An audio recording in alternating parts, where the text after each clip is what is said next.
Good afternoon, Beacons fans, and welcome to Monin Park for today's Little East Conference doubleheader between your UMass Boston Beacons and the visiting Rhode Island College Anchormen. Good afternoon, folks. My name is Michael Vesci, joining you live for today's doubleheader. We're about set to get underway, but let's give you the starting lineup real quick for the visiting Anchormen. Leading off for them will be number 31, Cameron Santier, playing center field. After that, it'll be number 5, Daniel Trepaz. Number 4, Lucas McElroy will be batting third. Cal Perillo in the cleanup spot.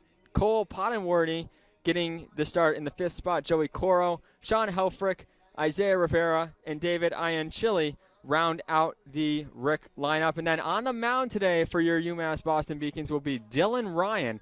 Ryan coming to this game with a 4-1 record, 8 appearances, 7 starts, a 1.83 ERA, 39 1/3 innings, 46 strikeouts, and 14 walks coming into it. And as of yesterday, with the Beacons winning big 18-5 over the Plymouth State Panthers, the Beacons earned themselves a playoff spot in the Little East Conference Tournament, which gets underway next week. Seeding obviously still up for grabs. This is a big one this afternoon, as if the Beacons were to sweep the Anchormen here today on Senior Day, they would move into a 3-way tie for the number 1 seed with Rhode Island College, obviously holding that tiebreaker, and then on top of that into a tie with Eastern Connecticut State University, who's nationally ranked and also 10-3 in the conference. So as we get set to get ready here at Monin Park, that's kind of the scene that we set coming into today's ball game, and Cameron Santier is ready to step into the batter's box to face Ryan as we get underway here at Monin Park.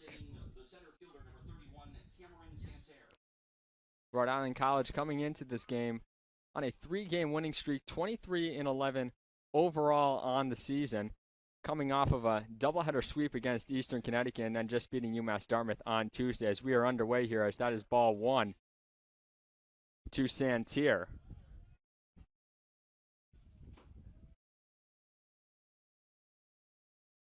Trying to pull that one inside is Craig Corliss, who's behind the dish today. Catching the balls and strikes for Ryan, but it's outside and it's a 2-0 count. As I mentioned before, Rhode Island College coming to this game winners of their last 3, as that one swung on a miss by Santier. Count moves to 2-1. All in-conference opponents. The Anchormen have only lost 1 conference game. It was a road game to Keene State, 2-0. Sean Gamelin, who actually is getting the start today for the Anchormen, lost that one as some late runs by the Owls helped sink the Anchormen in that only loss of the year so far, as that one's in there for a strike, and the count moves to 2-2.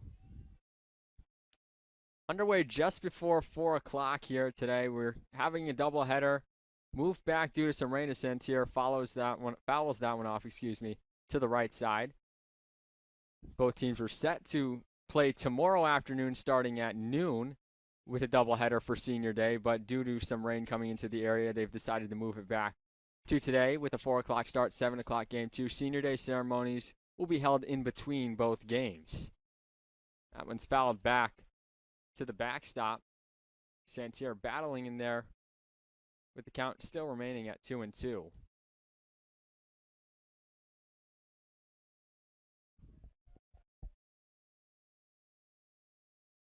That one's just off the plate outside. Count moves full.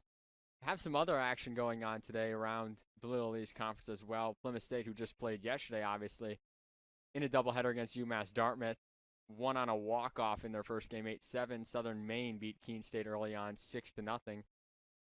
As Santier fouls that one off towards BC High football field, where there's a lacrosse game or practice going on at the moment, as well as some track and field athletes getting in their practices.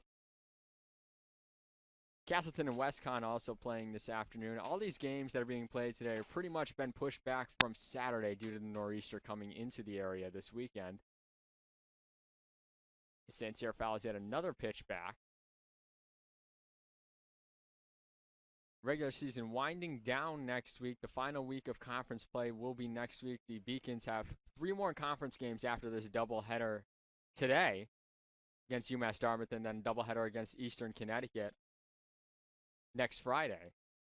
As that one swung on a miss by Santier, and he goes down swinging for the first out of the inning and the game.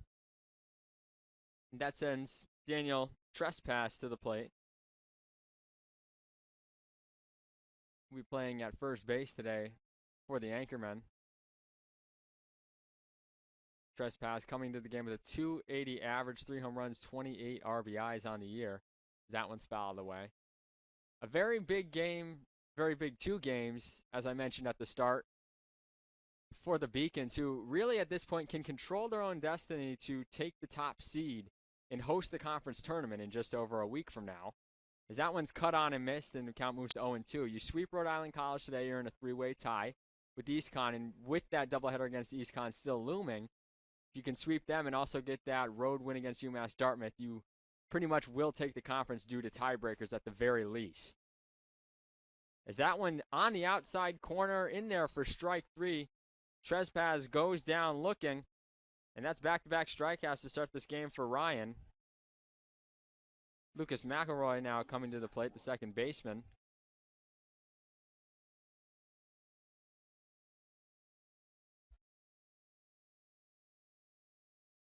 .355 on the year with 2 home runs and 31 RBIs. That one's in there for a strike. Rhode Island College had a team hitting at a clip of .299 on the year. 263 runs scored so far. A high-flying offense in terms of putting runs on the board, and that one's cut on and missed. Count moves to 0-2, so it's going to be up to Dylan Ryan in game 1 to try and silence the bats in this offense for the Anchormen that have pretty much hit the cover off the ball all year so far. That one's outside. Had a pitch to waste there. Count moves to 1-2.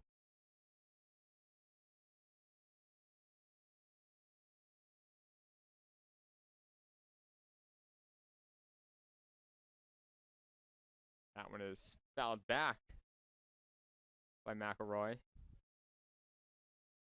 Count remains at 1-2 here. As mentioned, some of those other Lilies Conference games going on right now.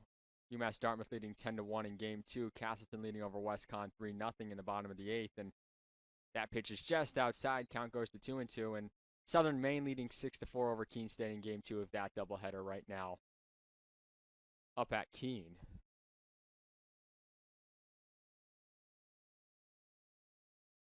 That one's lined over the head of Aiden Blake into right field. It's going to be a base hit.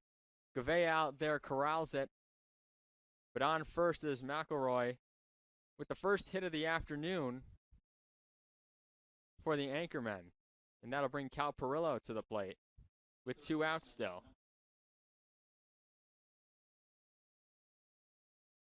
Perillo hitting .385 on the year, 3 home runs, 46 RBIs, leads the team in that category. That's why they have him in the cleanup spot. He's the one who's been driving home all the runs for the Beacons. Got to be careful here if you're Ryan when approaching him, as that one's in there for a strike. Count moves to 0-1. Perillo leading the LEC in RBI so far this year. Aiden Blake third in the conference in RBIs at 36 coming into the day, as that one's low for ball 1. McElroy, who was just up also in the top 5 there at 31.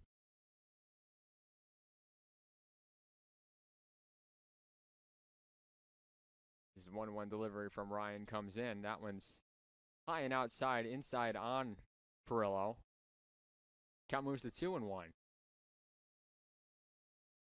Across the board right now, there's a lot of players up at the top of that board from Eastern Connecticut, UMass, Dartmouth, who have been leading across all statistical categories, including average. DJ Perrin could probably even make a run at the Triple Crown, per se, for the Little East Conference in terms of average home runs and RBIs. He has 11 home runs, 40 RBIs right now, and a .456 average as the count moves to 3-1. The Beacons will see him again on Tuesday afternoon when they head to UMass Dartmouth at 3:30 p.m. on the road. Earlier this year, the Beacons losing at home in a single game to the Corsairs 7-2. That one's just in there for a strike. Got the bottom of the zone. Perillo thought he had ball 4, but he does not, and now he'll go back into the box with a 3-2 count. That's Brian Berry calling the balls and strikes behind the plate. Matt Ball over at first base. They'll obviously switch duties in between games.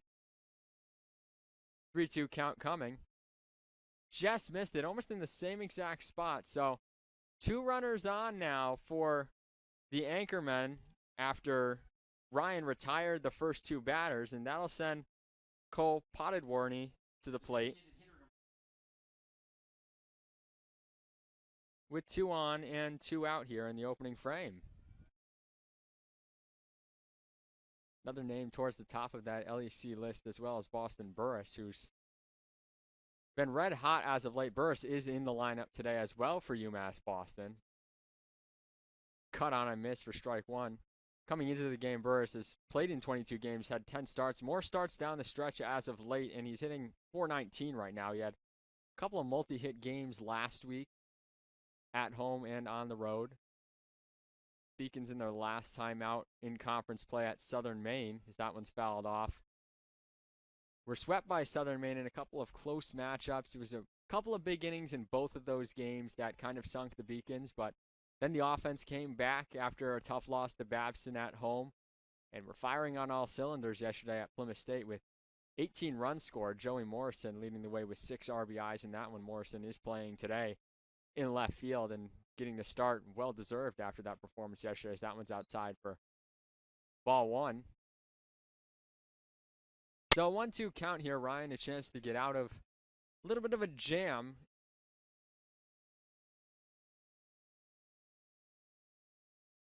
Would love to hold him to 0 here and see if he can get his team on the board coming to the bottom of the first, as that one's low and it goes to 2-2. So Ryan getting ahead of yet another hitter and now falling even with the count at 2-2.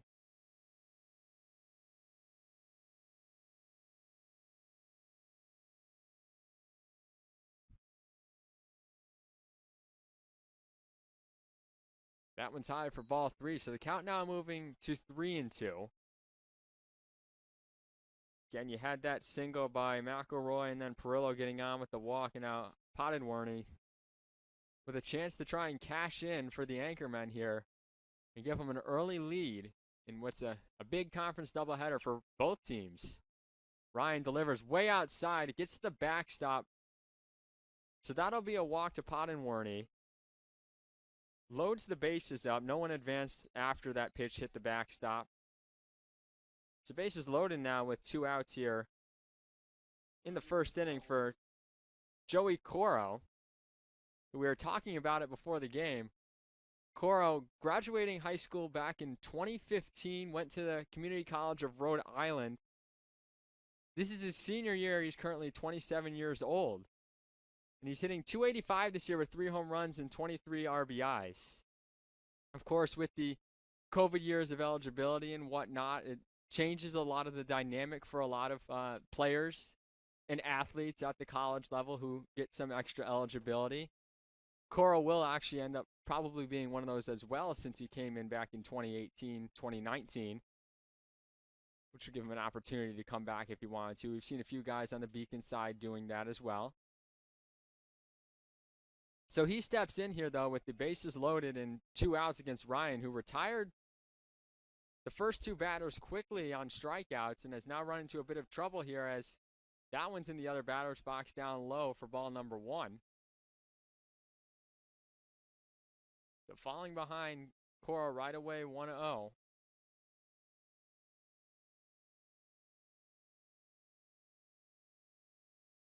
Ryan set and delivers.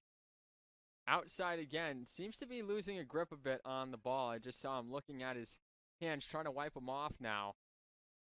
See if he can regain control here, down 2-0 in the count. You don't want to fall down 3-0 because obviously Coro's probably not going to have the green light with the way Ryan's control has been on these last few pitches. And that one's outside again. Again, Ryan kind of looking at the hands. It seems like he's having a little bit of trouble with his grip on his pitches right now. And you got to be thinking here, Coro's probably just going to take. So a pitch, unless it's something good here, Ryan just delivers that one down low, and they're going to walk in a run. And Rhode Island College is going to take a 1-0 lead as 3 straight walks push a run across for Rhode Island College after Ryan looked in control early on with those first 2 batters that he faced. So the base is still loaded for Sean Helfrich, as we're going to get a mound visit here from pitching coach Corey Allard.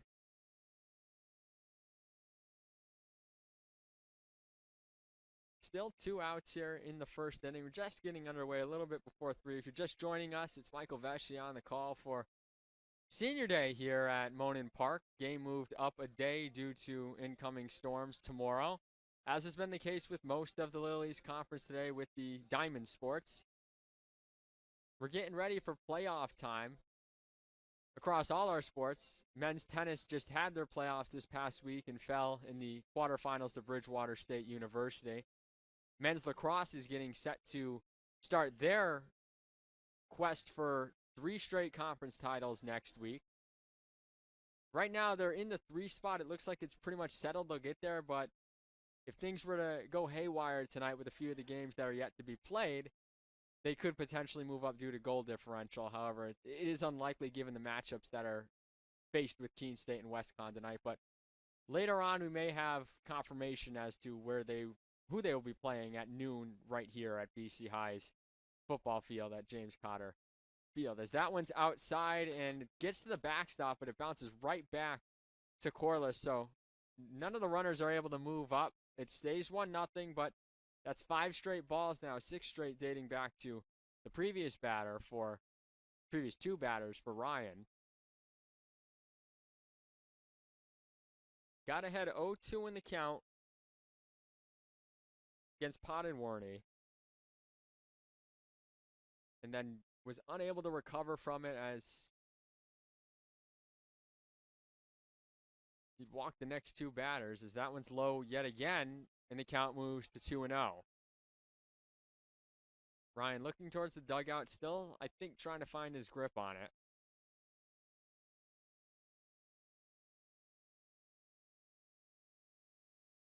Helfrich crowding the plate a bit. And there it goes. There's the strike there for Ryan. So a little bit of a confidence booster now. It's a 2-1 count. Finally gets one back in the zone.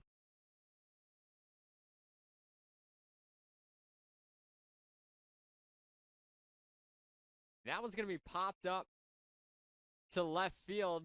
Parker ranging over is going to make the catch and retire the side. So after throwing 10 straight balls, Dylan Ryan comes back with a strike over the plate and then is able to get Helfrich to fly out to Breon Parker to end the inning. So 1 run on 1 hit, 3 left on base, no errors for Rhode Island College. Let's take a look as we get set for the Beacons to come to the plate. The Beacons starting lineup for this afternoon's game. Breon Parker in the leadoff spot. Parker has been fantastic for the past several weeks, both defensively and with the bat. When he gets on the bases, watch out because he's probably going to run. Justin Gavea, the freshman who's been swinging a hot bat as well in right field, batting second. Drew Metzdorf, the always reliable third baseman in the 3-hole right there. Aiden Blake, cleanup as usual. And then Craig Corliss batting 5th. Boston Burst, as I mentioned before, getting yet another start, hitting .419 right now. Gianni Zerilli Jr., shortstop, batting 7th. Joey Morrison after that big 6 RBI day in left field, batting 8th. And then Luke Levitt, the designated hitter, rounding out the lineup for the Beacons. And on the mound, facing this lineup will be Sean Gamelin. Gamelin, 11 appearances, 11 starts. He was a bullpen guy primarily last year. And this year he's moved over to starter. 6-1 record, 3.71 ERA, just 68 innings pitched, 114 strikeouts, 24 walks. So a huge K to walk ratio right there. So the Beacons, who, if you saw the last game at home against Babson College, were swinging early and often. And looking at that strikeout to walk ratio, you've got to think Gamelin's pounding the zone early and often, so you probably are going to get some pitches to hit. He's a hard-throwing righty, and he's going to bring the heat against you. So you got to be ready to go from the jump if you're the Beacons. Obviously, they struggled to hit against Babson, getting shut out and getting held to only 3 hits. But this is going to be a pitcher you're probably going to want to try and jump on early and often. Gamelin has had his ups and downs this year from time to time, but for the most part has been reliable, and he's been striking out batters obviously at a clip not really seen very often as Parker steps into the batter's box here. 8 10-plus strikeout games this year for Gamelin. It's just coming off of a 7-inning start against Eastern Connecticut. Pitched 7 innings, gave up 6 runs, 5 earned, 2 walks, 6 strikeouts, and just 3 extra base hits. That would be a game that Rick would win 7-6. Part of that doubleheader sweep is that one's low for ball 1. Parker, the always patient leadoff hitter, at the dish to start this one off for the Beacons. So Gamelin has some distance to him, as that one's right down the middle for strike number 1. Gamelin has only pitched once this year in which he's gone less than 7 innings. Excuse me, 6 innings. He's pitched 6 or less innings twice. Otherwise, he's gone 7 or more in all of his other appearances. That one's in there for a strike on the outside corner. However, he's given up runs in all but 1 appearance, and that 1 appearance was against Castleton University, a 7-inning, 3-hit shutout. Parker fouling that one off towards the Rhode Island College dugout. These two teams met last year twice in the LEC tournament. Anchorman won the first matchup between the two sides. Beacons then eliminating Rhode Island College from the tournament later on, as that one skied into right field. Helfrich over there makes the catch. Parker is retired to start the inning, and that brings Justin Gavea to the plate. Gavea hitting .289 on the year. 6 doubles, 3 triples, had his first collegiate home run against UMass Dartmouth a couple weeks ago. Spring season been moving right along here in Beaconville as we're towards the tail end of it, as Gavea fouls that one back to the left side.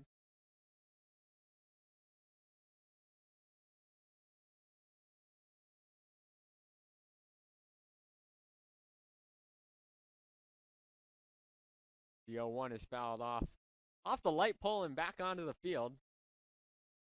Brad Fogel over there throwing it towards the Beacon dugout, and the count moves quickly to 0-2. So Gamelin giving pitches for the Beacons to hit and swing at early on. They're just a little bit behind on it, as that one's chopped to McElroy at second, throws on over to first for the second out of the inning. That'll send Drew Metzdorf to the plate. So 2 quick outs there for Gamelin. But as I mentioned just before the start of this inning, Gamelin, with that high strikeout to walk ratio, is probably going to give you pitches to hit. But he's a hard thrower too, so the Beacons have to be able to catch up to his pitches in order to try and get themselves on base. And the middle of the lineup coming up here with Metzdorf now. Now an 0-1 count quickly against him. Fastball right in there down low. Count moves to 1-1. We obviously don't have a radar gun up here, but Gamelin clearly throwing the high 90s. Putting all his motion into it. Throwing forward as Metzdorf again behind on that one for a foul, and the count quickly moves to 1-2. Metzdorf earlier this year hitting for the cycle down in Florida. First player in program history to do so, and he did it in order. Single, double, triple, home run, 4 for 4 to start that game down in Florida. Spoiled the pitch off just there, and the count remains at 1-2. Gamelin stretching and delivers. That's high for ball number 2. So right now, Gamelin's only thrown 8 pitches. Dylan Ryan had 39 in the first inning. That one's low for ball 3.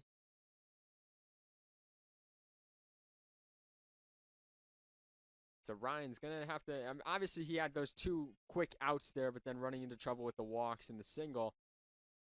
Kind of ran that pitch count up, but hopefully he can settle down next inning as Gamelin fires that one in there, a fastball down the middle, and Metzdorf rockets it back up the middle, a base hit. So just like Rhode Island College did, 2 quick outs, and then they got a runner on a single. Now the Beacons trying to respond maybe in similar fashion as Aiden Blake comes to the dish with 5 home runs, 36 RBIs, like I mentioned. Up there on the LEC board for RBIs with Cal Perillo and DJ Perrin. Blake third in the conference right now. One of 11 seniors that'll be honored today, as that one's cut on and missed between games.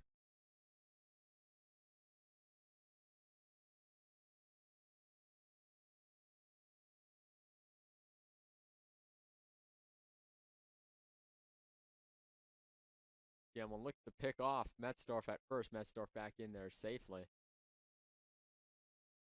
Cirilli Jr., Metzdorf, Chris Duco, Alessio Presamarita, Blake, Nick Assad, Dylan Ryan, Nick Palma, Thomas Kirsch, Josh Eastman, and Craig Corliss all being honored today for their time as a Beacon baseball player. As that one catches the inside corner, and the count quickly moving to 0-2. So Gamelin wasting no time getting ahead of these Beacon hitters.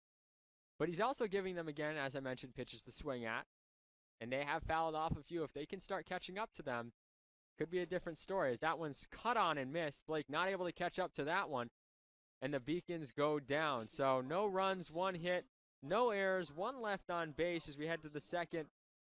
Anchorman 1, Beacons nothing. We'll take a quick commercial break and come back right here on the Beacon Broadcast Network, brought to you by LittleEast.tv.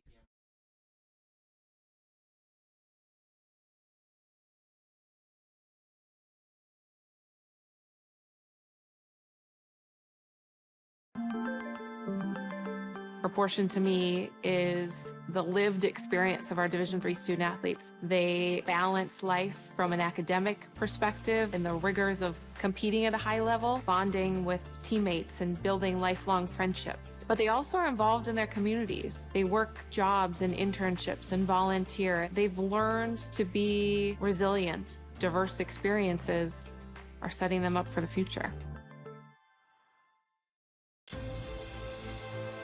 Passion's love. Passion is love for what you do. Because I think when you face challenges, it comes down to how much you want it and how much you love it. Passion is what keeps you going forward. Seeing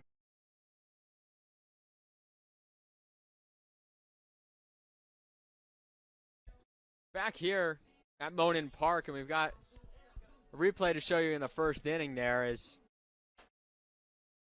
it's going to be McElroy's single up the middle, to right field, which got the scoring start, and then Drew Metzdorf, that line drive single up the middle in the bottom of the first.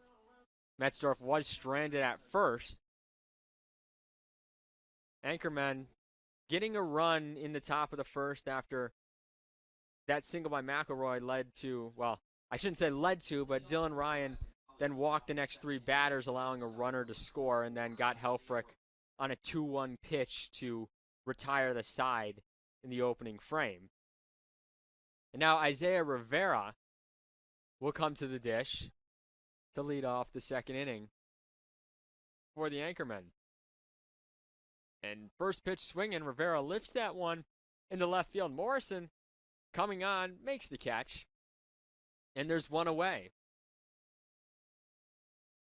So 1 pitch, 1 out. I mentioned that pitch count was up there in the first inning for Dylan Ryan, 39 pitches, so can't ask for anything better there than 1 pitch, 1 out, as he's only at 40 pitches now. As David Ianchili comes to the plate, the catcher batting the 9-hole, 200 average and 3 RBIs. That one's in there for a strike.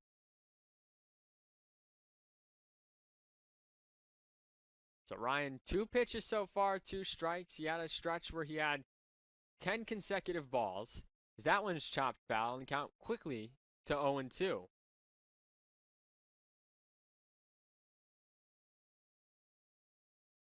Ahead 0-2 in the count to Perillo. Excuse me, it was actually 14 consecutive, and then he broke the streak, and he has since found his groove again. As that one's chopped off of Ryan's glove, Blake has to adjust. Blake not going to be able to get there in time, and that'll be an infield single for Ianchili. Probably was going up the middle if Ryan didn't redirect it anyways. Blake had a bit of a beat on it. Ianchili not a fast runner, but was just unable to get to it in time. So 4 pitches, all 4 strikes so far. And the top of the lineup in Cameron Santier coming to the plate, who struck out swinging in his first at-bat. The Rhode Island College hitters have been patient since Santier and Trey passes 2 at-bats to start the game.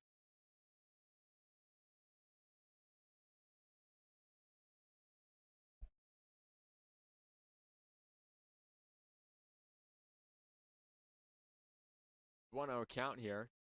In there for a strike. So Ryan starting to find his command again. Got to think he was probably talking to the coaches in the dugout in between half innings and was able to kind of figure out what the issue was in those last few batters, and he's put himself in a good spot here in the second inning. Looking like he did early on in the first, as there's another swing and miss by Santier. Count moves to 1-2.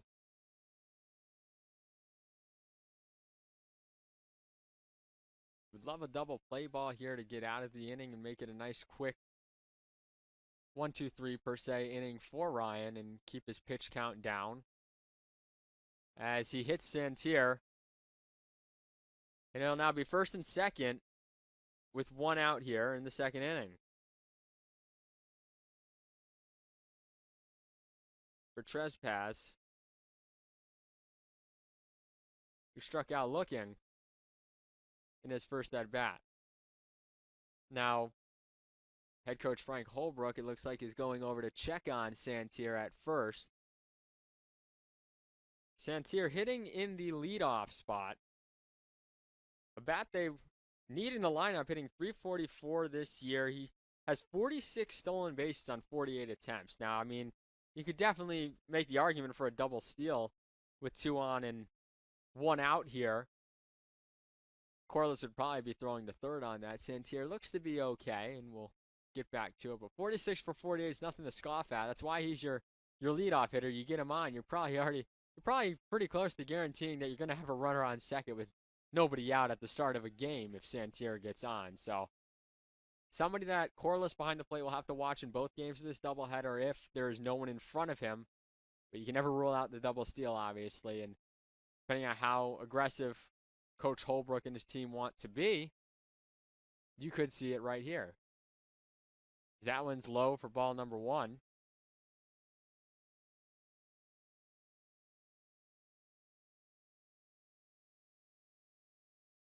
Already on the second at-bats for the Anchormen after 3 walks issued in the first inning. But again, no harm, no foul, as Ryan was able to work out of it, as that one's in there for a strike. And trying to avoid running into a little bit more trouble here in the second inning with a 1-1 count here. The Trespass.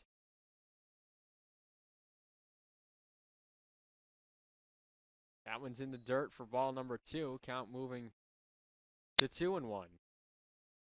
Sean Gamlin in that first inning threw just 18 pitches.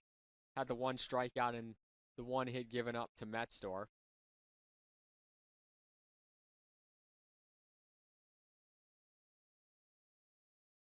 That one is flown out to left field. Morrison going back at the track at the wall. It's going to be high off the green monster. The runners, though, couldn't move at all because they weren't sure if Morrison had a beat on it.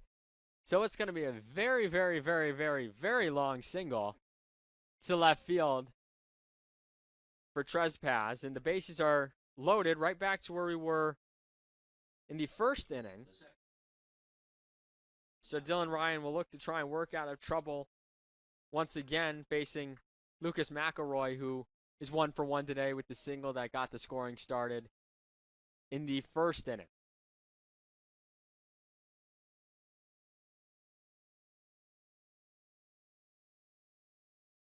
That one just missing low for ball number 1. It really, so far, it hasn't been the Rhode Island College bats that have been able to do too much. They've been very patient on all of Ryan's pitches and very selective at what they're swinging at.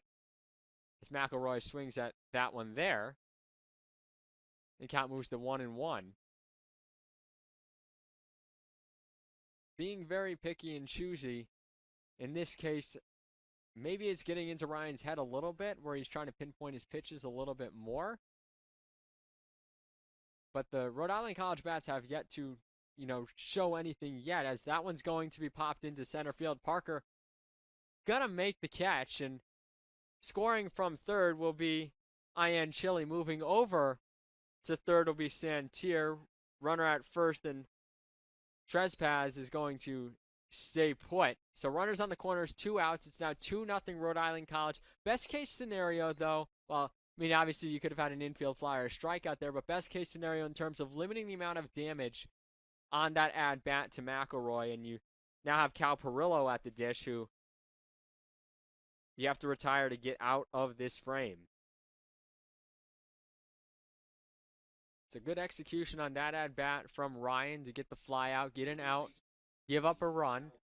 Trust that your bats can eventually catch up to Sean Gamelin. Got to think after the first time through the order. It seems like if it's anything like what we saw in the first inning, he doesn't have a big arsenal of pitches. It's pretty much straightforward. You're going to see a lot of fastballs down the middle as Ryan looks for the pickoff at first. Burris has to jump for that one.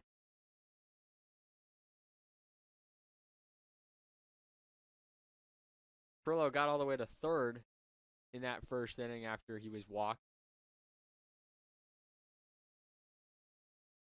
And that one's going to be popped up on the infield. Looks like it's going to be in foul territory. Drew Metzdorf making a basket catch made that look very nonchalant there.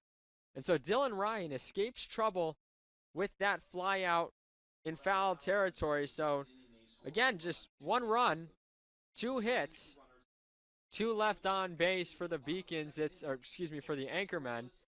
It's 2-0 Rhode Island College as we head to the bottom of the second. We'll take a quick break here on the Beacon Broadcast Network, brought to you by LittleEast.tv. So many people that were like-minded and so hardworking in their sport and academics. Being surrounded by like-minded people makes you want to be more passionate. I think it pushes you to a different level that maybe you didn't think you had, and you can do the best of both worlds and love all of it. Proportion to me is the lived experience of our Division III student athletes. They balance life from an academic perspective and the rigors of competing at a high level, bonding with teammates and building lifelong friendships. But they also are involved in their communities. They work jobs and internships and volunteer. They've learned to be resilient. Diverse experiences are setting them up for the future. Passion's love. The 5-campus UMass system is the university that educates the workforce of Massachusetts. We recognize that we are truly here for a reason, and that recognition inspires us and drives us every single day. Responsibility is being accountable for your words and actions, first and foremost. It also is an obligation to be a positive influence. Back here inside Monon Park for the bottom of the second, Craig Corliss stepping in to face Sean Gamelin. Beacons trailing 2-0 early on in this one. Dylan Ryan escaping trouble in both of the first 2 innings with a limited amount of damage done. So the way Gamelin's been pitching this year, it may feel like 2-0 is insurmountable, but with the way Gamelin pitches, you always have a chance. It's a pretty straightforward approach if they can catch up to the pitches. As Craig Corliss in there, one of, as I mentioned before, 11 seniors today. We were talking about it before the game. A lot of these seniors, again, have extra years of eligibility. Corliss, one of them, along with a few other of our guys. And as I mentioned, Joey Coro on the other end is coming to this game at 27 years old. Some of these guys, I was talking with them down in Florida. It's super funny because I come into this position at just 23, and some of these guys are older than me. So it's kind of an interesting dynamic here as that one's grounded to short. Rivera throws on over to first for the first out of the inning. That'll bring Boston Burris to the plate, who's been, like I mentioned in the pregame and at the start, swinging a hot bat as of late, and that's why Brendan Eigerbro's been inserting him into the lineup. Scored 3 times yesterday. He was 1 for 2. Had a 4 for 4 performance in Game 2 against Southern Maine, as that one's grounded over to second. McElroy on to first. So 2 quick outs there. Gamelin giving him again pitches to hit, but a little bit behind on them. And Gianni Zerilli Jr. now coming to the plate with 2 quick outs there. The shortstop, 3, Gianni Zerilli Jr.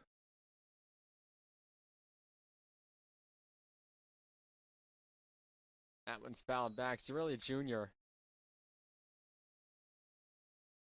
He's been a rock over there at shortstop this year so far, and had a very Derek Jeter-esque moment against Babson College earlier this week, excuse me, as that one swung on and missed on Wednesday. Zerilli Jr. coming off of a 2-for-4 afternoon yesterday. Scored 3 times as well as 3 straight pitches outside of the zone. Zerilli Jr. goes swinging on. No runs, no hits, no one left on base for UMass Boston in the bottom of the second. So we head to the 3rd inning. Rhode Island College leading 2-0. We'll take a quick commercial break and bring it right back here for the 3rd on the Beacons Broadcast Network, brought to you by LittleEast.tv.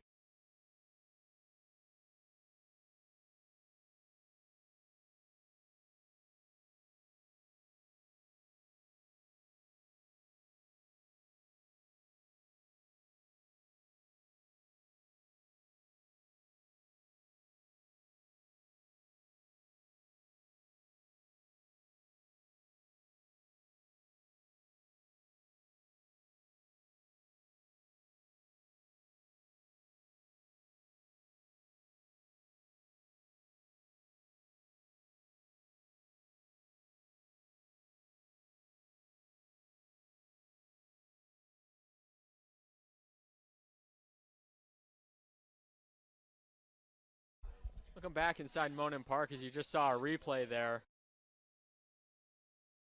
on the sacrifice fly by Lucas McElroy back in the 2nd inning. As we get started here for the 3rd inning, Dylan Ryan back out there on the mound.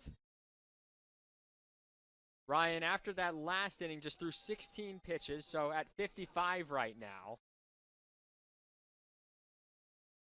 And to start this half inning, he'll face Cole Pottenworny, who walked in his first at-bat.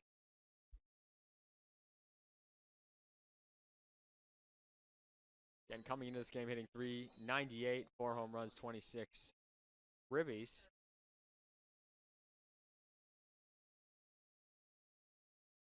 Ryan looking for another quick inning. That one's in there for a strike.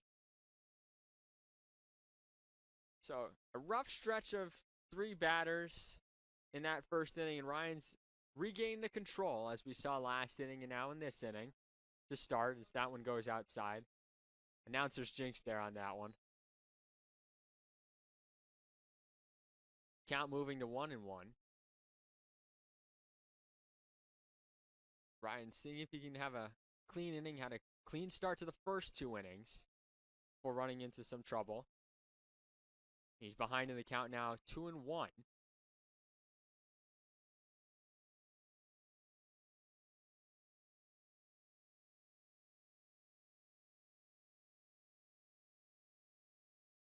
That one's lined straight up the middle. Parker gets it in center field, but that's going to be a single for Pottenworny. So right off the bat, the anchormen put a runner on for left fielder Joey Coro, who walked in his first at bat in the 1st inning.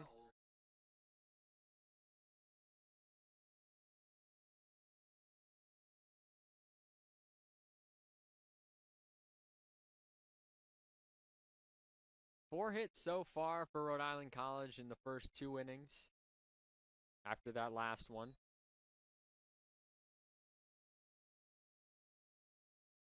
That was pitch number 60 of the afternoon for Ryan. After this, obviously, the Beacons will have a few days off before they play 4 games next week, as that one's fouled off. But playing for the 3rd consecutive day after facing off against Babson and then Plymouth State. The Plymouth State game originally was scheduled for Tuesday, and due to inclement weather up in Plymouth, New Hampshire, was moved to Thursday as Ryan goes to try and pick off Pottenworny at first. Originally, They were supposed to be at Plymouth State on Tuesday, and then we were going to have a home game against Suffolk University yesterday. But with schedule changes at the end of the year, conference games are the most important. Obviously, you got to play all 16. That one's outside, and that'll be a wild pitch. Pottenworthy moves up to second. It's a 2-1 count now to Coro, with now a runner in scoring position for the third straight inning for the Anchormen. Looking to cash in early here and get some insurance runs with the bottom of their lineup up. And this is a Rhode Island College team, 10-1 in the conference. Swept Eastern Connecticut State University, who won the national title last year and won the conference tournament. Basically won everything last year. And Rhode Island College was a close second, or was thought to be a close second, with the rotation they had in Andrew Sears, who's now at UConn, and Terry Murray, but were unable to get by the Beacons a second time and bowed out early in the tournament. As this one's popped up behind home, Corliss goes over and he drops it. Corliss drops the foul ball, so the count stays at 2-2. And Coral will get another chance.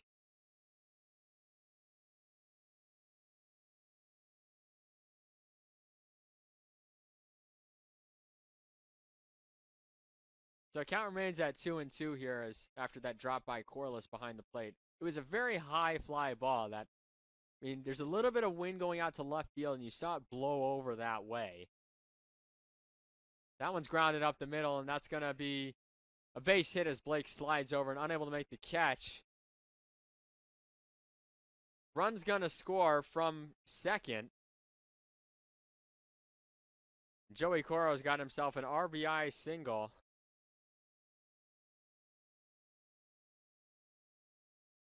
To put the Anchormen in front 3-0 for Sean Helfrich, who now comes to the dish.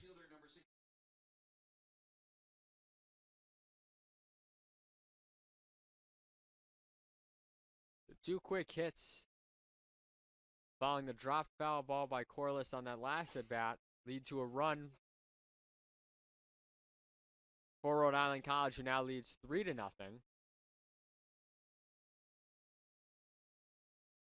As Ryan gets ahead of Helfrich right away. 0-1, and that one's low for ball one. Count moves to 1-1.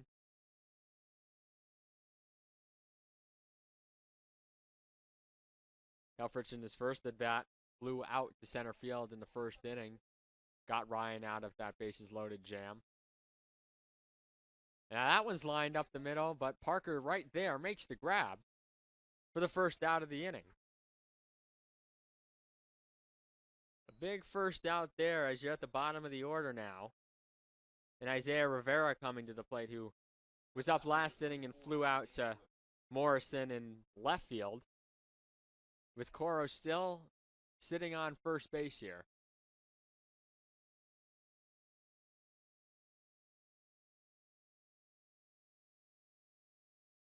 And Rivera skies that one into right field, going back, and it's Govea. Parker also ranging over, neither player able to make the catch. Runners are going to move up, and scoring is Coro all the way from first. It's an RBI double for Isaiah Rivera. And the Anchormen lead 4-0, as you see right there. Rivera knocking that one into the gap. Coro never stopped, rounding third. Scores and makes it a 4-0 game, as the Anchormen now threatening still with the runner on second and one out. Four very hard hit balls. As that one is popped up on the infield, Dylan Ryan, nope, gonna get called off by Drew Metzdorf, who makes another basket catch for the second out of the inning. So 2 outs, 2 runs in so far for Rhode Island College. 69 pitches for Ryan, 40 of them for strikes, Cameron Santier up for the third time in as many innings. Rhode Island College finally pushing some more runs across the board. They really hadn't been swinging the bats the first 2 innings to get those runs in. That one's in there for a strike.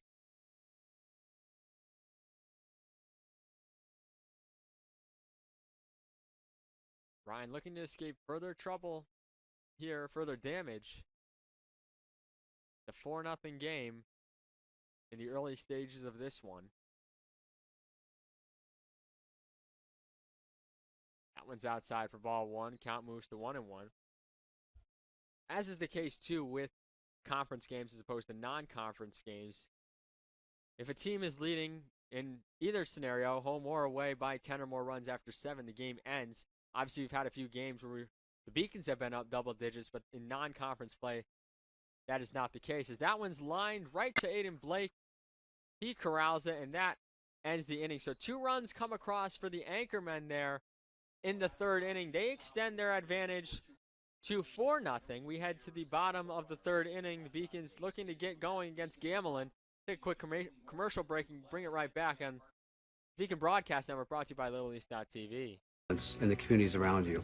Being in a D3 program, you're going to have lots of different opportunities. You're not just an athlete, you're also involved in student life. Your academics are extremely important. We give a lot of our student athletes responsibilities right from the start by giving them leadership opportunities, by having them engage in the community, be a positive influence. That's being a responsible person. I believe sportsmanship is a mutual admiration and respect for your fellow competitors. We all go through a lot to reach the point where we compete against one another. It's important to realize that. So once we're finally on the field or on the court or on the starting block, we look at each other as fellow human beings and not just competitors. Being able to recognize the hard work that other athletes are putting in creates a more positive and inclusive environment. Comprehensive learning is being able to adapt to experiences and apply the things that I learned. Being an athlete and juggling academics helped me grow as a person, and things that I've learned, I was able to apply it in another field, putting them into everyday life. Developing comprehensive learning helped me prioritize certain things to make sure I get to where I want to be. Paris changed my life, and I got there through UMass. Those very specific seminal moments in Paris, the subway. Back here on the Beacon Broadcast Network. Make sure to follow us on UMass Beacons on Facebook, Instagram, Twitter, and YouTube for all the latest highlights and content.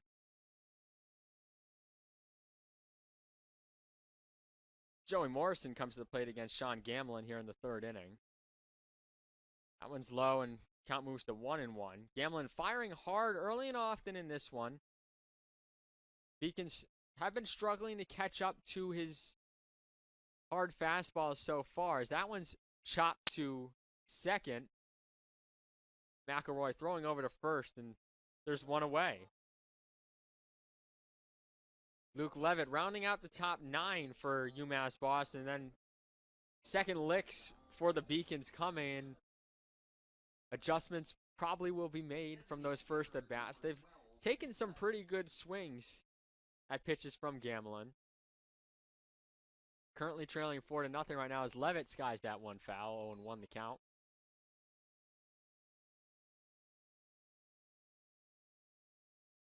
Two more runs coming across for Rhode Island College in the top of the 3rd inning, as that one's outside for ball 1, count moving to 1-1 on Levitt. 3 of those runs so far earned for Ryan.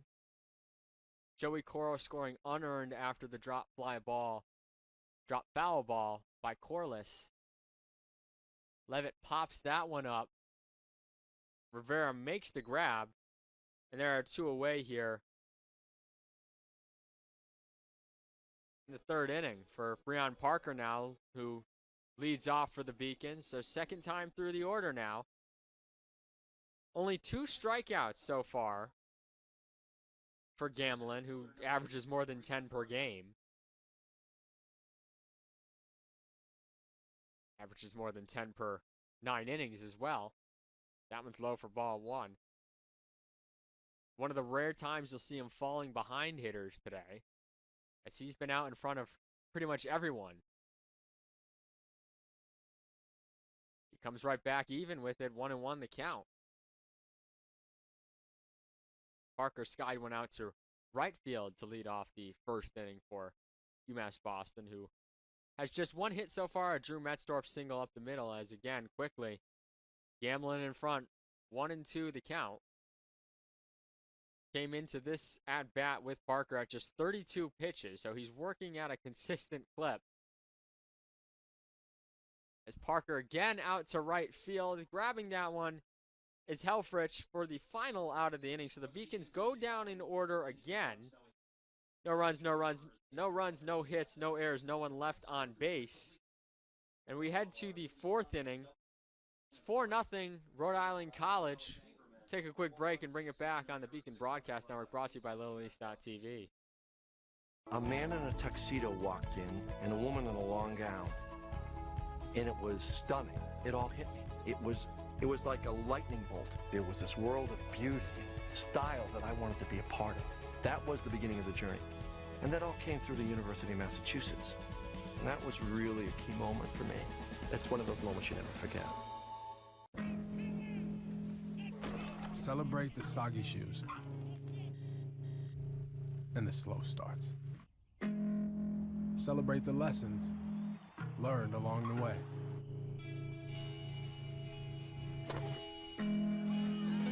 These are the wins. Not the shiny, nail-biting kind. These are the last a lifetime kind. Something I discovered in myself is that if I have a goal, then I can accomplish it. It's a well-rounded experience. At a Division III school, you primarily a student athlete, so the school is really shaped around you developing yourself as a complete individual. It helps a lot that you have a family with your team that can guide you.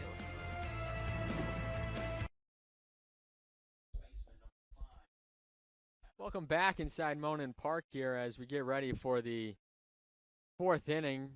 Anchorman leading 4-0. As Daniel Trespass at the dish. Someone's outside for ball 1.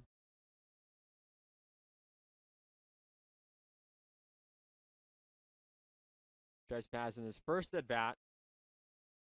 Struck out looking and then singled in the 2nd inning. Very long single it was, which ended up leading to a Rhode Island College run.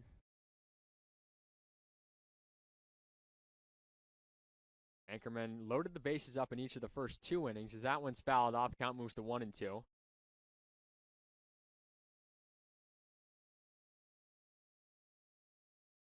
But we're only able to get a run across in each of those innings.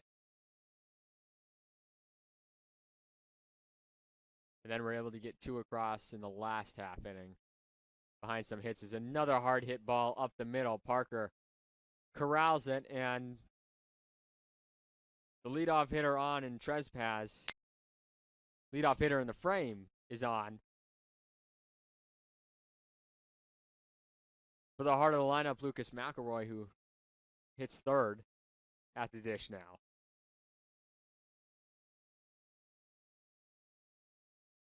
McElroy singled in the first, sac fly in the 2nd, was that lone run of the 2nd inning for the Anchormen, who lead 4-0 right now as Ryan throws that one low.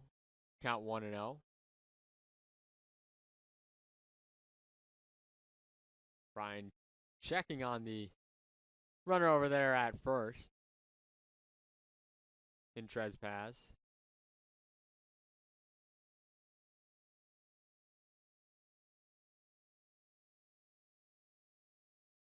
And that's going to hit McElroy.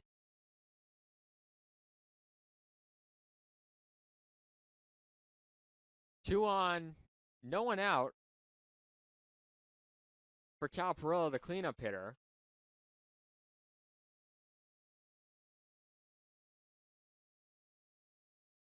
So Rhode Island College threatening once again here. Ryan, after that rough first inning, has had good control of his pitches, but Rhode Island College is catching up to them. And really hitting them hard. I mean, like I mentioned early on, their offense is a high-powered offense that's hitting the cover off the ball, and they've done that on all 7 of their hits so far. I should say 6. The infield single was the lone hit that wasn't really as much of a rocket as the other ones, as Brendan Eigerbrote's going to call today for Ryan at 78 pitches. Eigerbrote's going to elect to go to the bullpen. So we'll take a quick commercial break and then get you who it is on the mound for UMass Boston right after this on the on the Beacon Broadcast Network, brought to you by LittleEast.tv.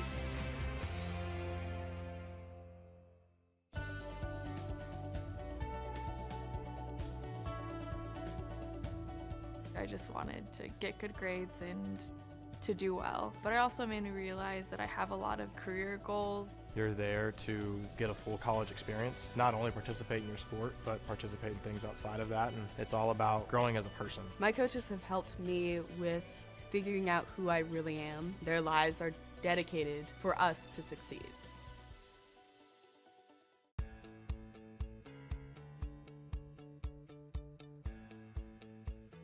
Being a part of the different activities and organizations that I've been a part of, I'm actually able to see myself where I'm like, hey, I actually can make a change. I'm one person that can make a difference. Division III has helped me to develop teamwork skills, critical thinking skills, time management skills. It's not just about basketball, or it's not just about school, it's about developing yourself as a person altogether. I'm the first undergraduate alumnus to lead this university. I'm very proud of that. I was literally able to transform my life because of the University of Massachusetts, and I want that for every single student that walks through the door.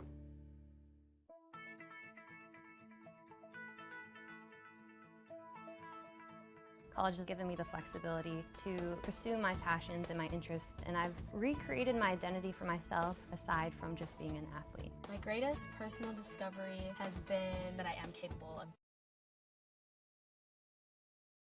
Brendan Ferrari, the man on the mound for UMass Boston here, relieving Dylan Ryan. He's usually number 1, but he's wearing number 13 today. 15 appearances, a 2-0 record, 19 1/3 innings, a 6.05 ERA, 23 strikeouts, and 9 walks. So he'll be tasked with trying to get out of this jam here, as it's 1st and 2nd for the Anchormen with nobody out. Dylan Ryan's line not official yet, obviously, because those 2 runners on base are his. 78 pitches, 7 hits, 4 runs, 3 of those earned, 3 walks, 2 strikeouts. He is obviously responsible for the 2 runners on in McElroy and Trespaz. So potentially 2 more runs left on for him there. Ferrari, though, going to try and keep his line where it's at right now. But facing the Little East Conference leader in RBIs in Cal Perillo, 46 coming into the day. Perillo has not done anything of note yet. 0 for 1 with a foul out that ended the 2nd inning as he falls behind, gets ahead, Perillo in the count 1-0. And then walked in the 1st. So 3rd at bat in 4 innings. Ferrari, looks like that one also slipped out of his hand, and it goes to 2-0 as that one was inside on Perillo. Part of the order right now up for the Anchormen have been hitting the cover off the ball in 6 of those 7 hits. Just missed a home run the other inning off the top of the monster.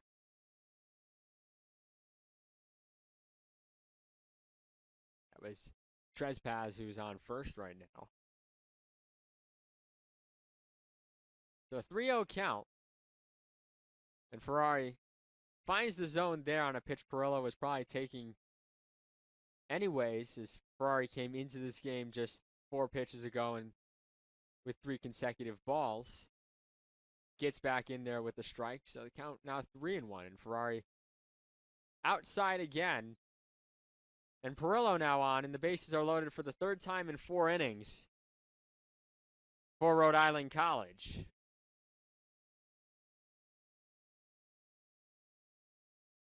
Now bring Cole Pottenwarney to the plate. Bases loaded, still nobody out here in the 4th inning. Anchorman trying to cash in big here, and Pottenwarney fouls that one off. The Ferrari comes in, there's no runs have come across yet, but the bases are loaded. 2 of those are still responsible, or are the responsibility of Ryan, who just exited. Ferrari responsible for the runner on first. As that one's outside, Ferrari having some command issues so far in these first 2 at-bats. See if he can regain control here and keep this at a 4-run game. The Beacons can't afford to fall down anymore against Sean Gamelin, who's had an impressive start to his outing today, and on limited number of pitches too, as that one is outside in the other batter's box again. Count falls to 2-1. Gamelin's retired. 9 of the first 10 Beacon hitters he's faced has not gotten to a full count once, has gotten in front of pretty much everybody. As that one is outside for ball number 3, and Ferrari down in the count now, 3-1, at risk of walking in a run now. Pottenwarney probably not going to swing at anything that isn't close here, as Ferrari still trying to find his command, as that one is lined up the middle, and Parker grabs that one on a hop. 2 runs going to score, as Parker hit the cutoff in Zerilli Jr., but racing around second was McElroy. 2 runs in on the RBI single for Pottenwarney. Cal Perillo moving up just 1 base, and it's now 6-0. Anchorman, as that'll finish the line on the day for Dylan Ryan, with Joey Coro coming to the plate. So Ryan, 7 hits, 6 runs, 5 of them earned, 3 walks, 2 strikeouts. Ferrari now responsible for all the rest of the runners on the bases from here on out, unless he were to exit as well. That one's in there for a strike. Count moves to 0-1.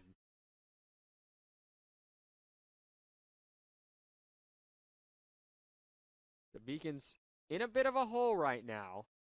Again, it's still the early stages of this game, but Sean Gamelin, the hard-throwing righty, has controlled the pace and controlled the game so far defensively for Rhode Island College.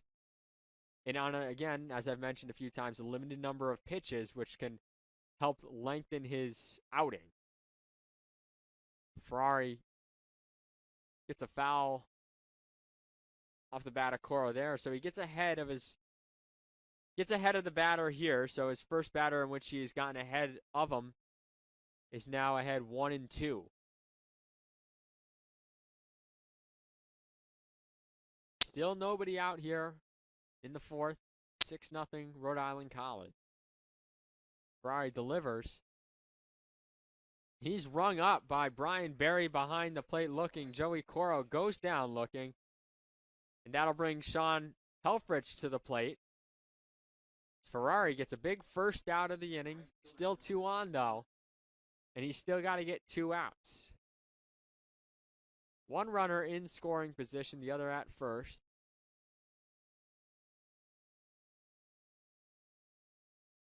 So a strikeout or a flyout in play here. Hit on the infield, you could potentially get a double play ball and get out of it. However, there have been no infield groundouts so far through the first 3 1/3 innings.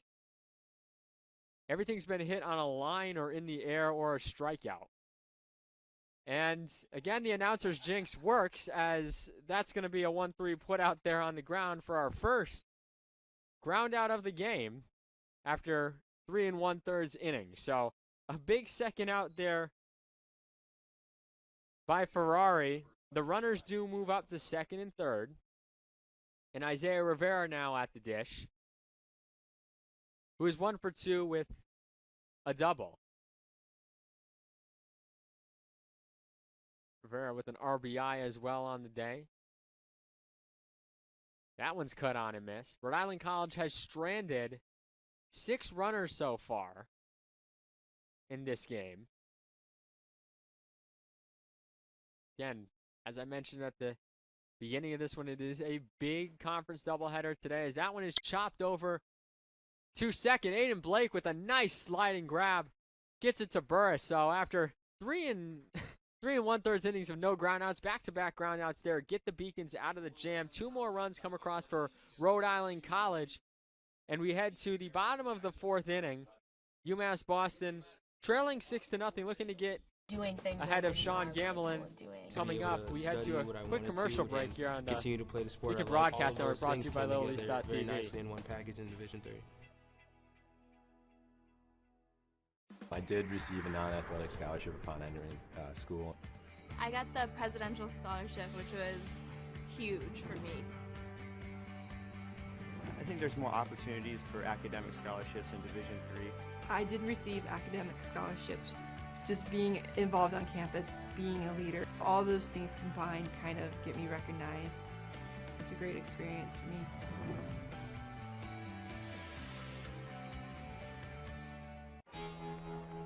Cheer for the stumbles. That he should have had that. And the tears that linger. For in those moments, greatness lies. We're back on the Beacon Broadcast Network as you see that put out right there. Rivera on the ground ball. Blake, a nice diving stop, gets it over to Burris. The 4-3 ground out gets the Beacons out of a 2nd and 3rd 2-out jam. It was 1st and 2nd with 1 out before the back-to-back ground outs helped retire the side. But the Beacons have to do something with the bats now, and they've had no answer so far for Sean Gamblin through the first 3 innings. Gamblin's only thrown 36 pitches. He's only got 10 batters faced, 2 strikeouts, and 1 hit given up, which was to Metzdorf, who will bat 2nd in this inning. But first, it's going to be the freshman right fielder Justin Gavea coming to the dish, who grounded out 4-3 in his first at-bat.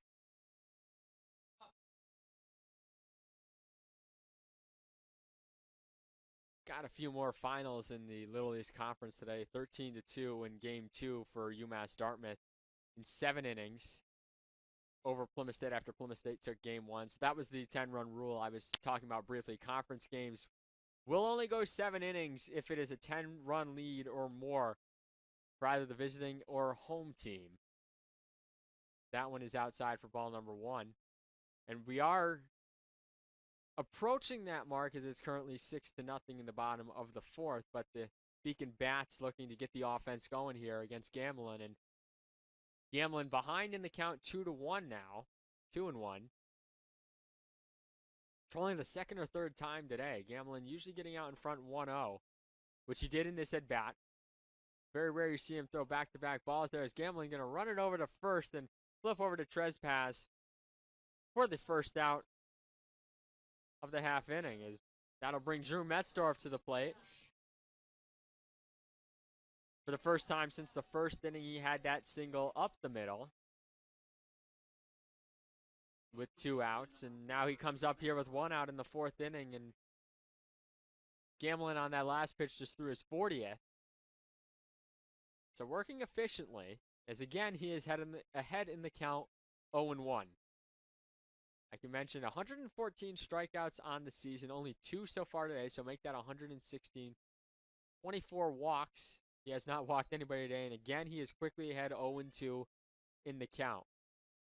The other final that I was talking about, Castleton over Western Connecticut in game number 1, 3-0, and then Southern Maine looking to finish off a sweep of Keene State. They're up 10-6 in the bottom of the 9th as Metzdorf takes that one for strike 3. 2 away here in the bottom of the 4th inning, and that'll send Aiden Blake to the dish, who struck out swinging in his first at-bat on 3 straight pitches.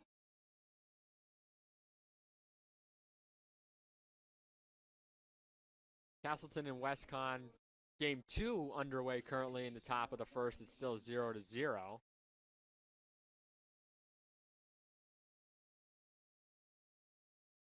That pitch is in there yet again for a strike, so all three batters of this inning, Gamblin has gotten ahead of 0-1.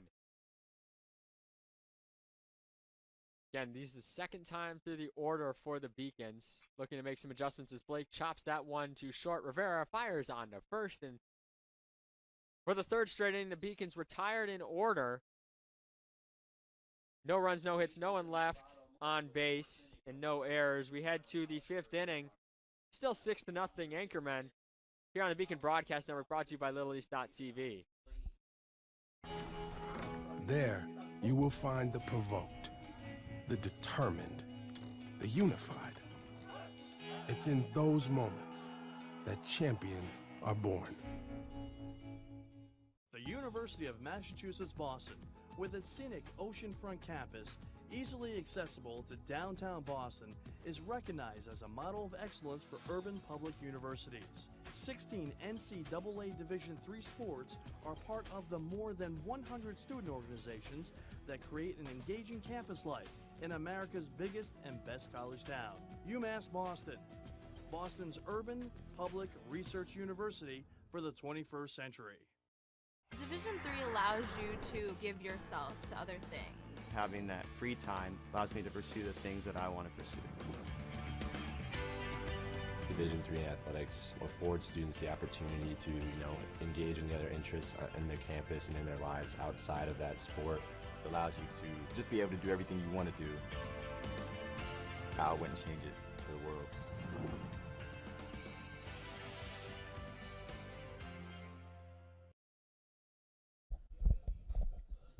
David Ian Chile will come to the plate to kick off the fifth inning for the Beacons. You see our socials there on the screen again. At UMass Beacons, follow us on Facebook, Instagram, Twitter, and YouTube for highlights, recaps, and any other Beacon content your heart desires.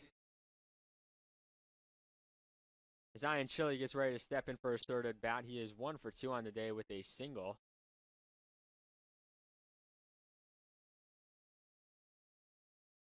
That one's in there for a strike. Brendan Ferrari back on the mound wearing number 13 today. Usually number 1.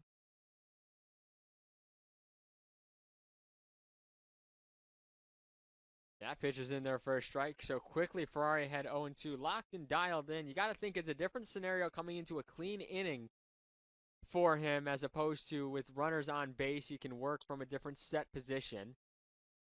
Maybe coming out of the bullpen as a bullpen pitcher, you feel a bit more comfortable coming out on the mound with nobody on as opposed to inheriting some runners because you have to change your delivery and your approach as Ferrari throws that one low for ball number 2. So Ferrari working with an empty base path here. Beacons trailing 6-0. I've had no answer so far for Sean Gamelin, who's run the gamut on them so far. As that one is flown out to Gavea in right field. He makes the grab, and there's one away here. In the top of the order up in Cameron Santerre, who I mentioned before, 46 stolen bases coming into this game. He has yet to get on base without runners in front of him. Struck out and lined out and was hit by a pitch and had a runner on in front of him in Ian Chile.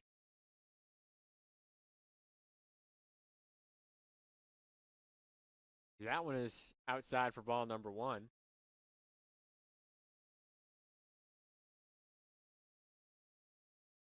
Morrison, Parker, Gavea lining the outfield from left to right. Metzdorf, Cirilli Jr., Blake Burris on the infield. Corliss behind the dishes. That one's fouled off. Count moves to 1-1. Pretty much your typical lineup for the Beacons. Obviously, Burris has been getting the start at first over Nick Palma as of late because of him swinging the hot bat. Palma has been DHing in most of those games, getting the break here in game number 1. Have to think we'll probably see him in game number 2 as that one is swung on. It looks like it was tipped. Corliss unable to hold on, but it's 1-2 count anyways.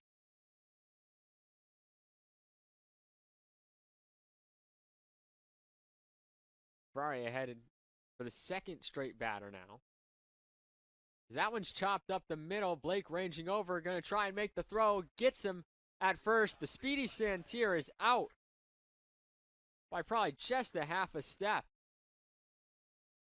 As we have a replay on that one right away for you, courtesy of Ali Albano over there. Blake across his body makes the throw over to Burris, and that one was really tight over there. Daniel Trespass up to the dish. I see it on my screen on the preview screen again, and yeah, it's hard to tell. I mean, that was a very bang play there at first, but a big second out there. The Beacons looking to get their first 1-2-3 inning of the game. Of course, running into trouble in each of the 4 innings. Rhode Island College able to strike for 1 run in each of the first 2 innings and then 2 runs in the last 2 innings. 1-1 count coming, and that one is chopped over to Blake at second, and he's able to still get the out at first after bobbling it. So 2 straight 4-3 putouts, a fly out from Ian Chili, and the Beacons get a big 1-2-3 inning from Brendan Ferrari. We head to the bottom of the 5th. The Beacons trail 6-0 here on the Beacon Broadcast Network, brought to you by LittleEast.tv.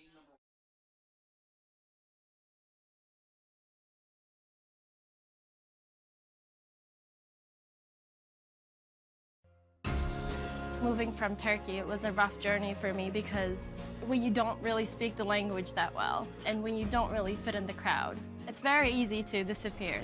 But I decided not to give up, and UMass helped me. UMass Boston was my first choice because when I came to the campus, I saw that there was a lot of diversity, there's a lot of people. Here there is a lot of international students, so it's really cool to meet people from different countries, different parts of the world. I'm Julia Murphy, I'm from Canton, Massachusetts. I'm Olivia Murphy, I'm from Canton, Massachusetts. We're sisters. We're sisters. I play volleyball and she plays basketball. Here they have a freshman success community.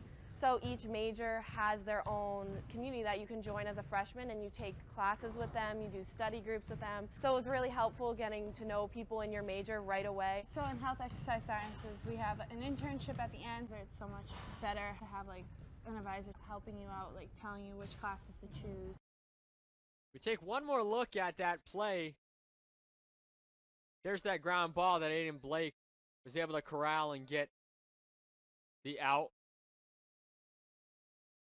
Bounced off his chest and was able to corral it over to Burris for the final out of a 1-2-3 inning for the Beacons, their first of the game, as Craig Corliss steps in to face Sean Gamlin, who's, wow, I'm looking at his line right now, 45 pitches, 34 for strikes. Again, I mentioned it before. He's been ahead of almost every hitter, and he is ahead of yet another one there. 0-1 the count as Corliss swings at that one.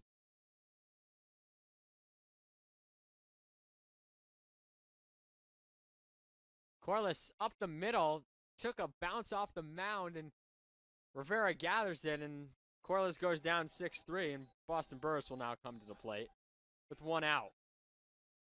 Burris 0 for 1 with a 4-3 put out in the second. Of course, as I mentioned earlier, getting ready for playoffs, men's lacrosse seemingly locked in at the 3 seed right now at 6-2. Plymouth State at 5-2 as that one is popped into center field. Burris got a good hack at it, but that's going to be flown out to Santier in center field for the second out and bring Gianni Zerilli to the plate to face Gamelin. The cross playoffs getting close to getting underway, and Plymouth State 5-2, 6-1. Keene State and WestCon are ahead of the Beacons. Both of those teams beat UMass Boston earlier this year, so there is still the outside chance of a 4-way tie for the top spot, which is highly unlikely. I know Daryl Konecki over at the Little East Conference office is probably hoping that doesn't happen, and right now the Wolves are leading 3-0 over Salem State, and Eastern Connecticut leads Southern Maine 10-5. So as it would stand right now, UMass Boston, if they were to get the 3 seed and Eastern Connecticut were to hold, they would host Eastern Connecticut on Tuesday at noon here at James Cotter Field. And Gianni Zerilli,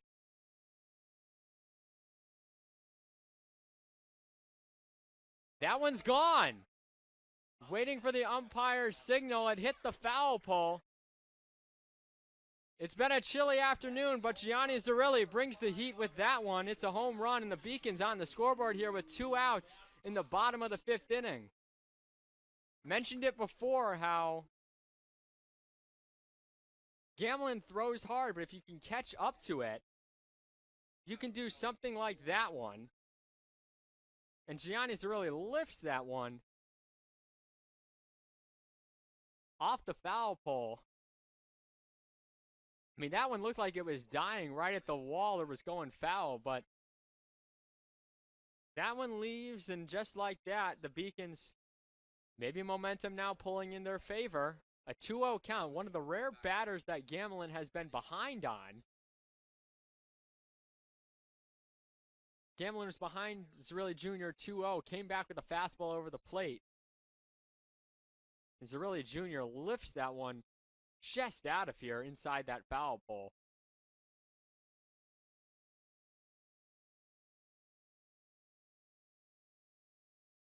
Joey Morrison now at the dish. That was Zerilli Jr.'s 5th home run of the year. He's now got 30 RBIs. Morrison fouling that one off. So a 6-1 ball game. Beacons looking to flip the scoreboard here at the halfway point. Morrison grounds that one over to Rivera. Rivera with the backhand. Throws over to first. The scoop is good by Trespass, and that will retire the side. But Gianni Zerilli Jr. gets a solo home run there with 2 outs off of Sean Gamelin. Beacons on the scoreboard. It's now 6-1 as we head to the 6th inning. We take a quick commercial here on Beacon Broadcast Network, brought to you by LittleEast.tv, as we have a new pitcher coming in as well. We'll get you his numbers shortly.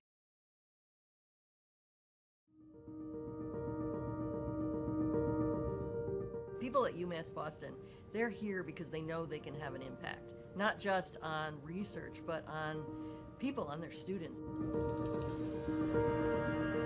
This is just the starting point. It only has potential to grow, and it has a big potential to grow up. You're really having a direct impact on people's lives, and you can see that now, and you can see that years from now. So I think it's becoming like the place that people want to go. What UMass Boston is able to offer to its young people certainly stands out to that mission that was set right out in the beginning. It's something UMass Boston should be and can be very proud about.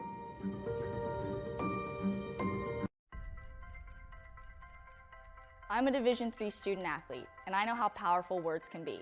The term gay doesn't mean stupid, lame, or less than. So I pledge to speak up if I hear the term gay used in a derogatory way or any other homophobic terms. If you can play in Division III. I'm a Division III student athlete, and my teammates unconditionally accepted me as part of their family. So now I pledge to do the same for others. If you can play in Division III. You head to the 6th inning. Gianni Zerilli Jr.'s home run once again. I mean, I didn't see it leave from up here. Got just inside that foul pole. May have hit the foul pole. Zerilli certainly wasn't feeling chilly on that swing, as Beacons trail 6-1 here, and we have a new pitcher coming into the game here as Nick Assad now on the mound. 8 appearances, an 0-2 record, 20 innings, 9.45 ERA, 15 strikeouts, 6 walks, no saves. Assad had a few starts this year for UMass Boston. Now seems to be working out of the bullpen. Had 5 starts out of those. This will be his 8th appearance. 5 starts out of those 7 in his 8th now. This will be his 3rd relief appearance. And he'll be tasked with facing the heart of the order for Rhode Island College as Lucas McElroy comes to the plate. McElroy has scored twice. Also has an RBI. Was hit by a pitch, a walk, and the sac fly back in the 2nd inning as Assad. His first pitch is high and outside, ball number 1. McElroy 1 for 1, like I mentioned, with an RBI, 2 runs scored. That one's outside for ball 2. 8 hits so far for the Anchormen.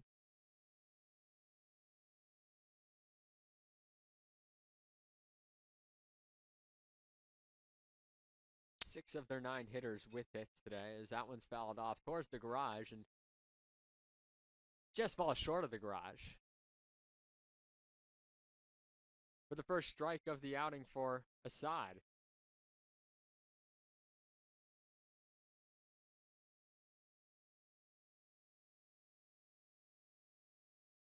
That pitch is high, and the count moves to 3-1. So, just like with Ferrari when he came out of the pen, Assad looking to find his command early on, falling behind his first hitter. That one's in there for a strike. Assad, a transfer from Southern New Hampshire University. Pitched an inning against Nichols. Gave up 1 run on 3 hits. Gave up a double and a home run in that appearance. Had some starts down in Florida against Benedictine and Ithaca, as well as Suffolk. That one's low for ball 4. McElroy is on, and that'll send Cal Perillo now to the plate. So the first batter of Assad's appearance reaches via the walk.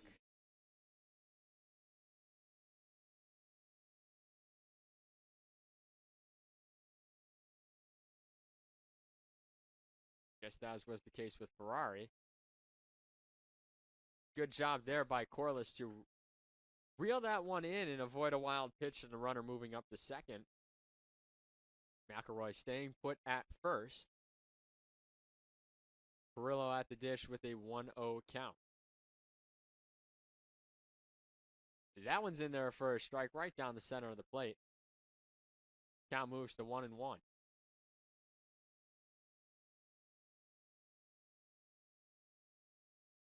Beacons looking to flip the script after the first 4 innings, going all the way to the Anchorman. All it takes is one to get some momentum, and while Gamlin hasn't had to work too hard in terms of his pitch count right now, which as it stands, he's only at 55 pitches in 5 innings. He could easily go another 4 at that rate and get the complete game, but if the UMass Boston hitters can start getting to him, that could be a different story. And again, Gamlin throws a lot of fastballs. If the Beacons can catch up to them, you saw what Zerilli Jr. did with his. Hit it out to the wall over there as Perillo lifts that one over to Gavea in right field. Gavea makes the grab for the first out of the inning. Cole Pottenworthy will come to the plate. He's walked once and singled twice. One of 2 hitters with 2 hits today, as well as Trespass. 2 RBIs and a run scored. Only 1 extra base hit so far for Rhode Island College. It was Isaiah Rivera's double. But besides that, everything has been limited to singles, and they've been hard singles up the middle. Mostly to Breon Parker out there. You had the one off the top of the wall in left field where Morrison is, and you had the Rivera double in the gap between Parker and Gavea in right. That one's low for ball 2. The lone, I mean, even that one was pretty hard hit, but the lone hit that didn't go to the outfield was the one that hit off the glove of Dylan Ryan and caromed over to Aiden Blake at second, who wasn't able to get there in time to throw over to Burris at first, as that one's fouled off, and the count now moves to 2-1. Again, Rhode Island College in town for this big doubleheader on Senior Day here in Beaconville, where we'll honor 11 outgoing seniors. May see a few familiar faces next year, but we'll be honoring 11 seniors today between games. Assad deals, and that one's just at the top of the zone for strike number 2. You see Assad kind of look back towards the camera a little. The smile on his face, and counts now 2-2. That one's popped up. Ranging over to get it is Morrison in left field, and there are 2 quick outs there after the leadoff walk for Assad. He's in the driver's seat as he faces Joey Coro, who's 1 for 2 today with a walk and a single. Coro driving in 2 runs in that one at bat.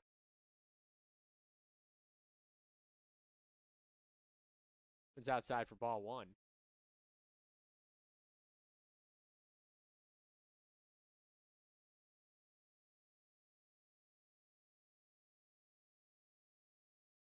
Side coming back with strike number 1 there. So again, as the season winds down, regular season next week ending, Beacons have secured their spot in the Little East Conference tournament. It's just a matter of where they end up. And right now, as mentioned at the top of the broadcast, they do control their own destiny in terms of if they get to host. If they were to win out, they would be able to host because the top 2 teams with them in the top 3 currently where they sit are Eastern Connecticut State University, who they are yet to play, as well as Rhode Island College, who they are playing right now. But they have some work to do if they want to continue to control their own destiny, as they trail 6-1.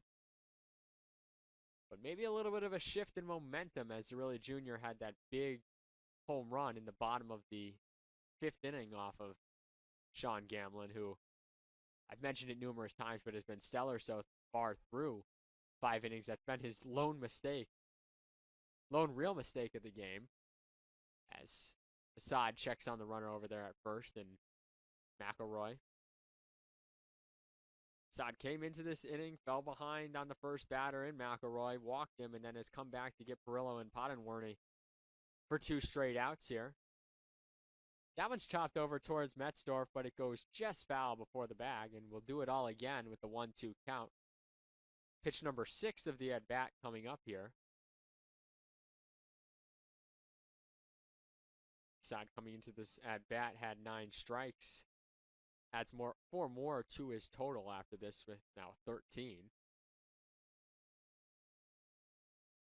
A chance to escape the inning here unscathed for the 2nd straight time, as that one is low for a ball and it's going to bounce off of the runner. McElroy steals second, going to go to 3rd on the throwing error by Corliss. So now a runner on 3rd with 2 outs. It's a 2-2 count. So Assad just has to worry about attacking the hitter. And he can escape trouble here without anybody coming in. You don't want the anchorman to get that run back that the Beacons just got back and play tit for tat at this point in the contest, as the Beacons already trail 6-1. Assad delivers. That one's fouled back, and the count remains at 2-2. Socorro fighting hard right here to stay alive. Give his team an opportunity to push another run across. 6-8-0 across the top 4 of the anchormen. 1-2-2 for the Beacons below.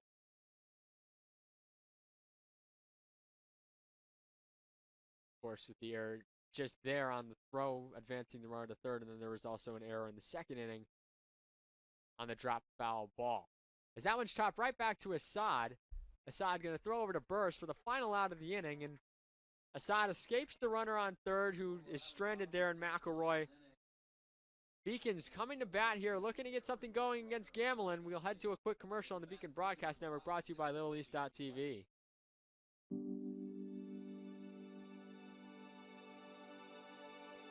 What separates UMass Boston from other schools is the fact that a large percentage of students commute. For me, it takes 2 hours each day to go to and from school, but every second has been worth it because the students that come here are serious about learning, they value their education, and understand where it'll take them in the future. This is what UMass Boston means to me.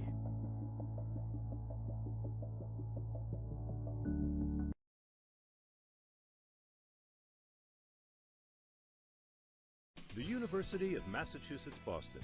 It's just minutes from downtown, and the Princeton Review calls it one of the best values in the country. A nationally recognized institution of academic excellence and research, UMass Boston offers more than 150 undergraduate and graduate programs, 16 Division III sports, and more than 100 student organizations. To learn more about the opportunities waiting for you at UMass Boston, visit in person or online. UMass Boston, a research university with a teaching soul.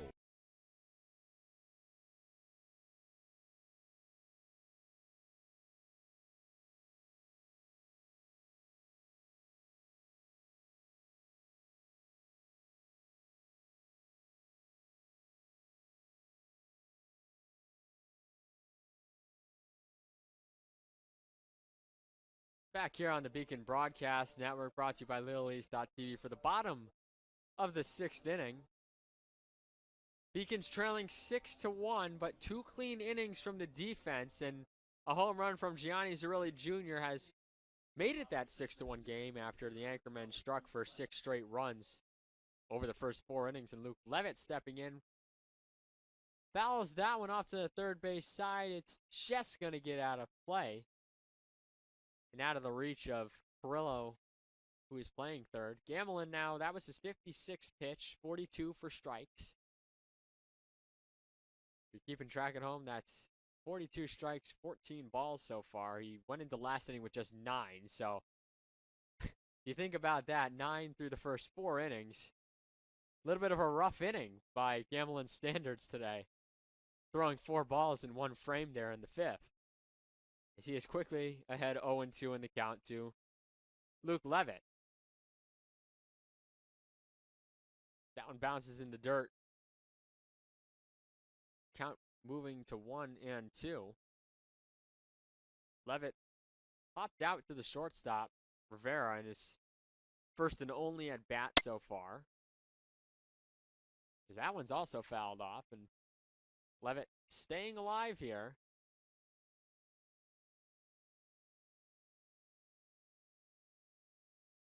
With Gamelin ahead on the count 1-2. If the Beacons can fight off some pitches and find something to hit as Levitt goes down swinging, can run up Gamelin's pitch count.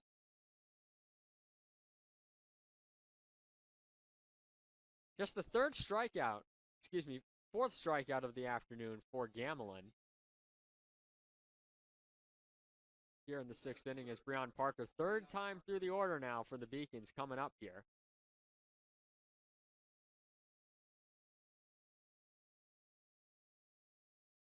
Parker grounds that one to Perillo at third. Perillo throws over and retires Parker for the 2nd out of the inning and sends Justin Gavea to the plate. As a team, Rhode Island College's ERA is a 4.46. Gamelin's ERA was at a 3.71 coming into today in 68 innings, as that was low for ball 1. Gamelin throwing the most innings out of any Rhode Island College pitcher so far this year. Comes back with a strike right away.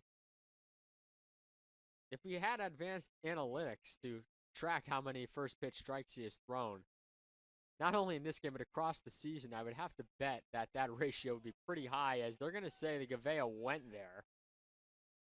And the count moves to 1-2. So the senior right back to work really quickly as Coach Eigerbrodt yelling in the direction of Brian Barry, as Frank Holbrook now exchanging words with Coach Eigerbrodt. Eigerbrodt came out of the dugout on that one. Just outside, and the count moves to 3-2. Little bit of inconsistency with the zone here in Gavea's at bat from Brian Barry. And Gavea is going to lift that one, and it's going to dunk in for a base hit. So, got a pitch that he could hit after a little bit of a interesting start to it. And you see Gavea's at bat once again there. Gamelin tried to jam him on the inside, I think. And, I mean, hey, if you're going to get back into the game, this is the way you do it. Just manufacture some hits any way you can get on base. That's all that matters. And you have the heart of your lineup up, Drew Metzdorf, who's 1 for 2 today. Metzdorf, though, can put a charge into one real quickly. And if he's able to do that, folks, this becomes a 6-3 ball game pretty quickly. Gavea also does have speed on the base pass, so anything to the wall with 2 outs, you know Gavea is going to be running and probably has a decent shot to score with anything hit to the wall. So Gamelin ahead 1-0 in the count.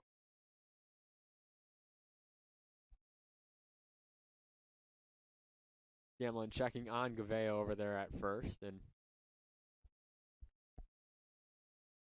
Metzdorf awaiting the 0-1 pitch as Gamblin got in front of him once again. That one's cut on and missed. It was in the dirt low. Count moves to 0-2, so once again, Gamblin 1 strike away from getting out of the inning. He's got a pitch to waste here, so if I had to guess, he's probably not going to go fastball down the heart of the dish. He's probably going to take something off of this one and go a little bit outside as he's going to check on Gavea at first.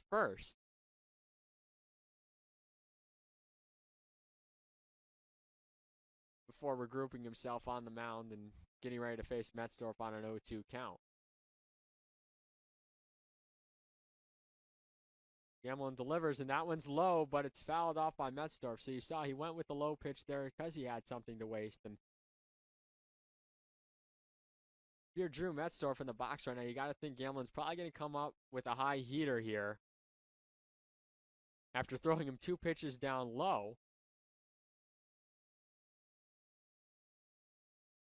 And he does just that as that one's fouled back. So last 2 Beacon hitters in Gavea and Metzdorf have made Gamblin work a little bit.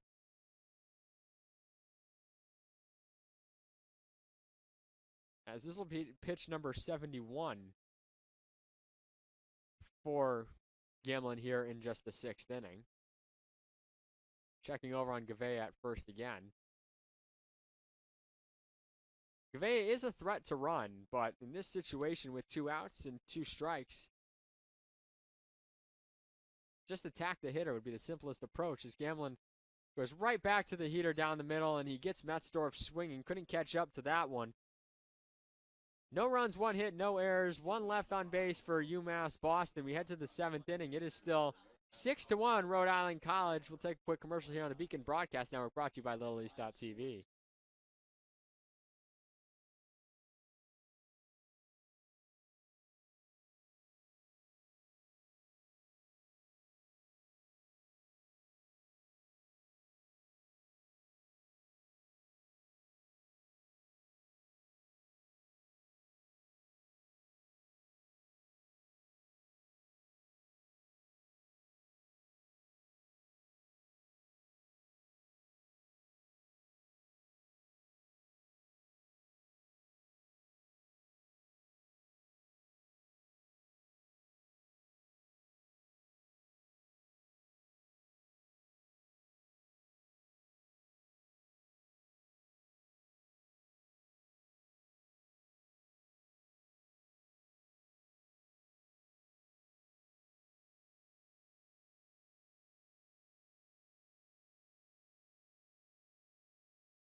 Sean Helfrich coming to the dish here in the 7th inning.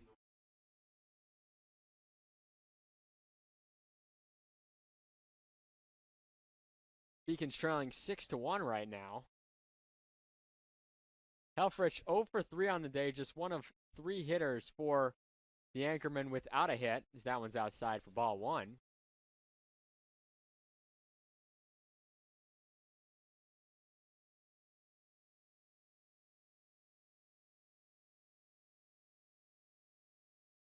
A little bit of time there between pitches as Assad fires, and that one's fouled off. Count moves to 1-1.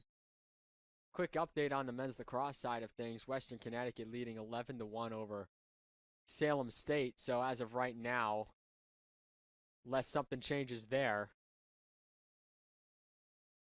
WestCon will get the 1 seed. As that one is lined to Drew Metzdorf, and they're saying that it bounced on the ground first, so runner's going to reach safely. That's going to be a hit for Helfrich. Just a hard hit ball over there to Metzdorf. He's unable to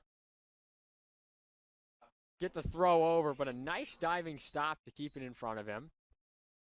And that brings Isaiah Rivera to the dish with nobody out here in the 7th.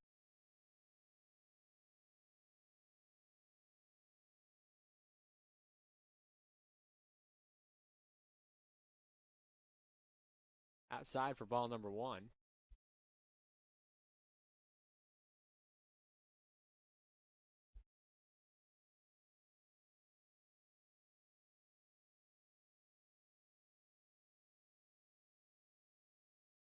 Side comes back with another low pitch, so the count moving to 0-2. So as I was mentioning, with the way the current results are going for men's lacrosse, as long as they hold, WestCon would capture the 1 seed as they currently lead 12-1 over Salem State in the first half.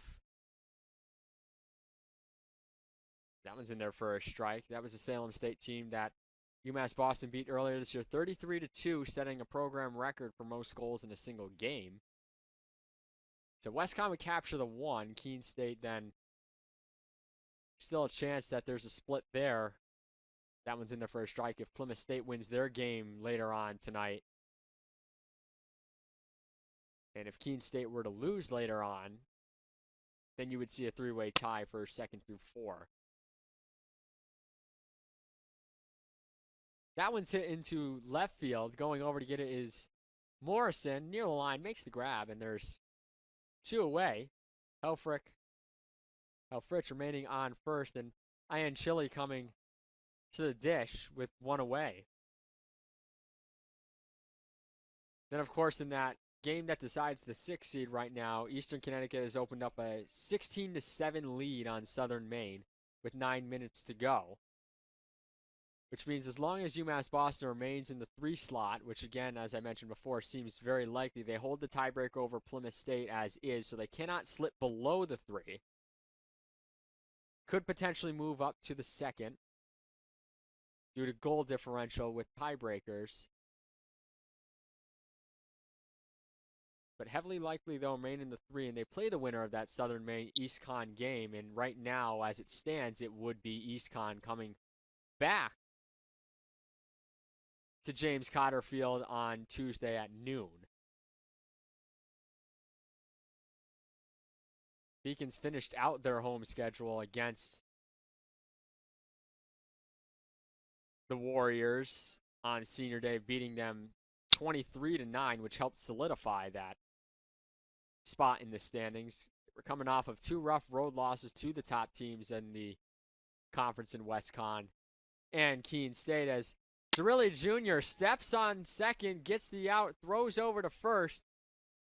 Side retired, a 6-3 double play. We'll head to a quick commercial. We might have a replay of that coming back, but no runs across the board for the Anchormen. It's 6-1 as we head to the bottom of the 7th here on the Beacon Broadcast Network, brought to you by LittleEast.tv. Cheer for the stumbles. That he should have had that. And the tears that linger. For in those moments, greatness lies. There, you will find the provoked, the determined, the unified. It's in those moments that champions are born. The University of Massachusetts Boston, with its scenic oceanfront campus, easily accessible to downtown Boston, is recognized as a model of excellence for urban public universities. 16 NCAA Division III sports are part of the more than 100 student organizations that create an engaging campus life in America's biggest and best college town. UMass Boston, Boston's urban public research university for the 21st century. Division III allows you to give yourself to other things. Having that free time allows me to pursue the things that I want to pursue. Division III athletics affords students the opportunity to, engage in the other interests in their campus and in their lives outside. So we see that inning-ending double play. Cirilli Jr. stepping on second. Burris stretching at first. We hope you stretched in between innings, as it was the 7th inning stretch there. As we get ready for the final 2.5 innings of play here at Monin Park in game number 1. Sean Gamlin still on the mound. 71 pitches, 53 for strikes. Has really held the Beacon lineup in check, and Aiden Blake, we'll see if he can get something going here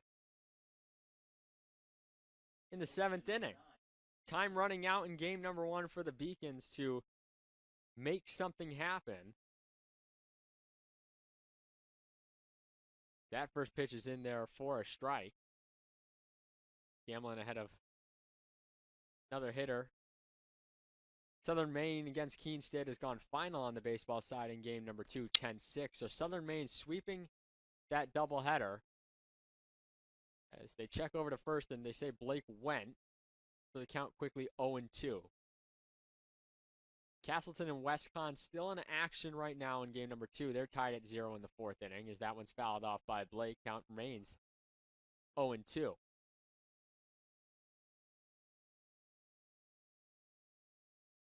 So as it stands right now, Southern Maine has moved to 9-4 on the season in conference play.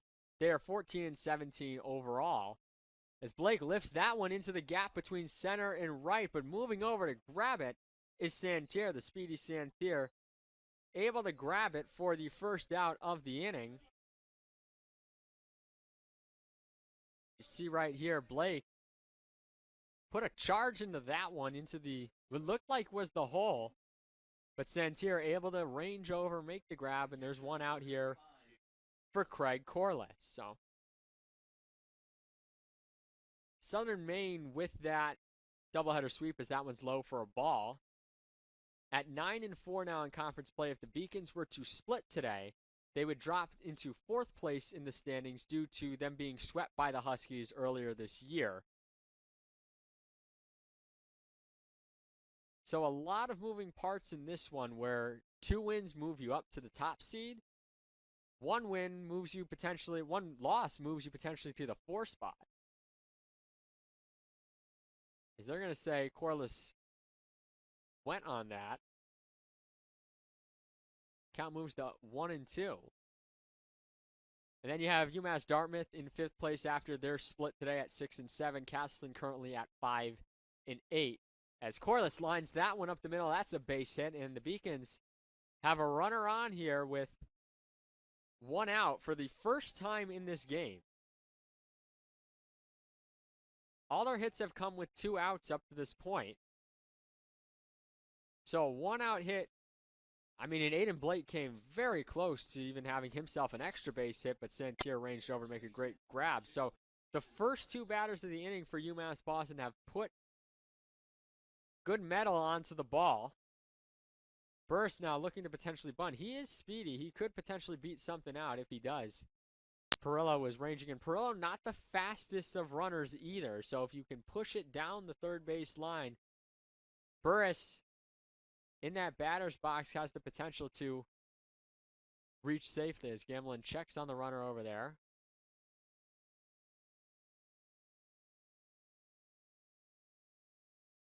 One 1-0 delivery coming from Gamblin. Burris chops that one over to second. The throw from McElroy over to Rivera. They get the out there, but then Burris is going to reach safely. So you're going to have a fielder's choice and an error on the throw by Rivera. Burris now at second with 2 outs. We got a replay of that. The chopper over there. McElroy flipping over to Rivera. Rivera throw way off of the base. So runner in scoring position now.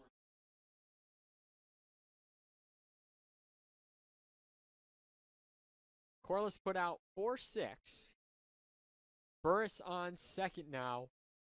Little bit of a stutter there from Gamblin as that one is chopped to Perillo in the hole. A nice scoop over there by Trespass to retire the side. So the Beacons get a runner on, but are unable to push anything across. You see this one hit down the line by Zerilli Jr. A nice stab by Perillo over there and gets the throw over to Trespass. Side retired. We head to the 8th inning. Anchorman leads 6-1 over UMass Boston here on the Beacon Broadcast Network, brought to you by LittleEast.tv. Out of that sport allows you to just be able to do everything you want to do. I wouldn't change it for the world.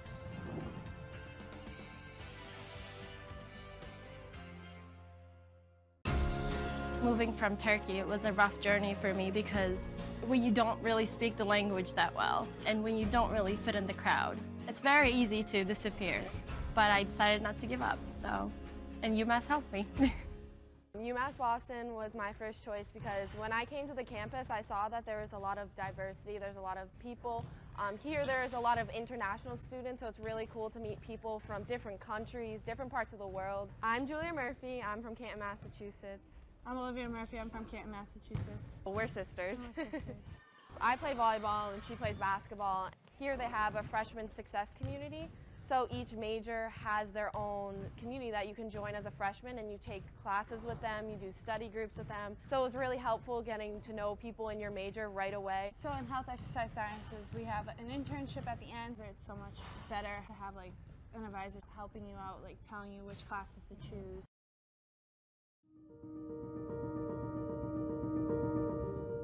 People at UMass Boston, they're here because they know they can have an impact, not just on research, but on people. We welcome you back to the 8th inning today. We also welcome back Georgia Bonnie to the press box.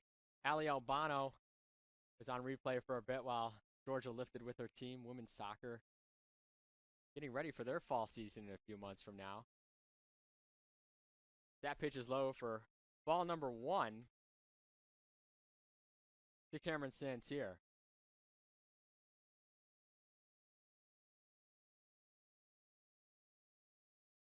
Santier only reaching base once on a hit by pitch today as he's quickly ahead in the count 2-0 against the sod.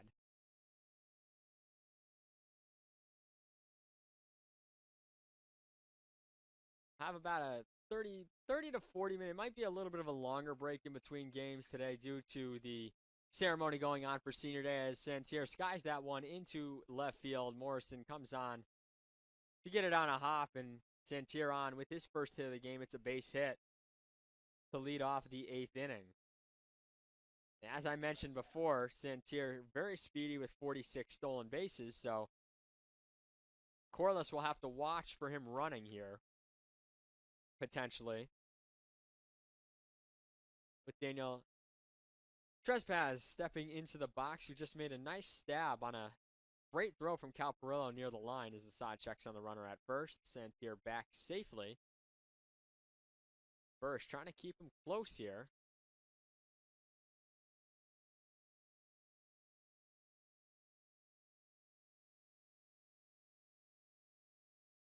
Dodd just lofting that one in there for strike number 1. The count is now 0-1. Trespass has reached safely twice with 2 singles. He's 2 for 4 on the day. Sod checking on Santier. Trespass has only scored once, struck out once looking, grounded out.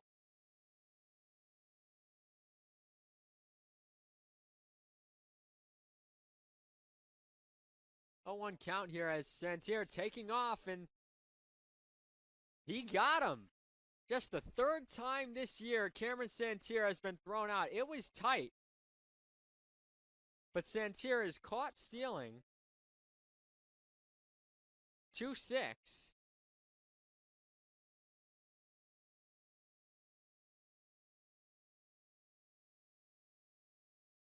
We have a replay of it, courtesy of Georgia Bonnie. Corliss just getting the tag on that bag leg just in the nick of time. I mean, Santier, it couldn't get any much closer than that. Well done to Georgia on her first replay back up here with us. Had some big shoes to fill with Ali Albano the last few innings on replay. The freshman quickly becoming a pro on the replay system and a pro on the track. She'll be competing at the Little East Conference Championship tomorrow for outdoor track. UMass Boston heading to UMass Dartmouth for that one. Live video is available on the LEC network as well as live stats. Want to follow along with UMass Boston track team tomorrow, the lone event on Saturday going on in Beaconville as these games that were scheduled for tomorrow got moved to today. 6-1 ball game here, 2-2 count here to Trespass after the throw out by Santier. And Trespass lifts that one in the center field. Breon Parker makes the grab out there. I called it a little bit prematurely there. Parker's been a rock out there in center field for the Beacon defense with some top plays over the past week. I mean, he had a great diving catch against Nichols College, another layout against Southern Maine, which made SportsCenter's top 10 plays second last week, and had another big one just the other day against Babson College in the 5th inning. As that one's lifted in the air by McElroy. Morrison at the track makes the grab, and side is retired. 1, 2, 3, and a little bit of an unorthodox order, but we head to the bottom of the 8th inning. The Beacons need some runs here. It's 6-1. Rhode Island College, Sean Gamelin coming back on the mound. We'll keep it here for this break and kind of recap what's happened up to this point. So Rhode Island College getting the first 6 runs of the game across the first 4 innings. Dylan Ryan ran into a bit of trouble early on in the 1st inning with 2 outs, walked 3 straight batters, and then a run would come in on a walk after the single by McElroy was the first thing to happen with 2 outs. So 1 run comes across there in the 2nd inning, another run coming across on a sac fly as the bases were loaded with 1 out against Ryan, and then 2 runs in the 3rd inning courtesy of a single by Joey Coro and Isaiah Rivera's RBI double. The 4th inning then yielded 2 more runs on a single by Cole Pottenworny that plated 2 more runs. So 6-0 at that point. Then Gianni Zerilli Jr. getting the big home run hit for UMass Boston in the 5th inning, cut their deficit to 6-1, and that's where we've stood since then. The Beacons have strung together 4 great defensive innings, not allowing anything to happen. That's the bullpen of Brendan Ferrari and Nick Assad. Ferrari did have to inherit some runners. He allowed 2 runners to cross the plate, but those were charged to Ryan as they were the first 2 runners to reach before Ferrari came into the game, as we are ready to kick off the bottom of the 8th inning.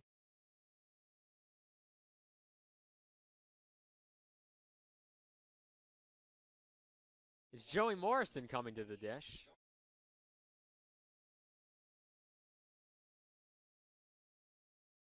Morrison takes that one low for ball number 1.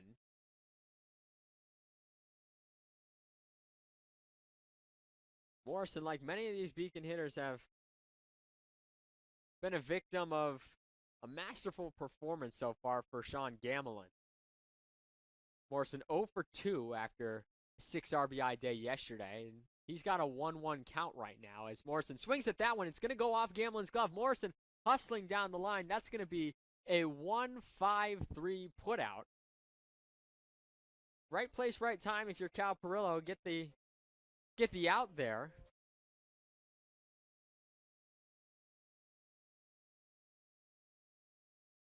And send Luke Levitt to the plate.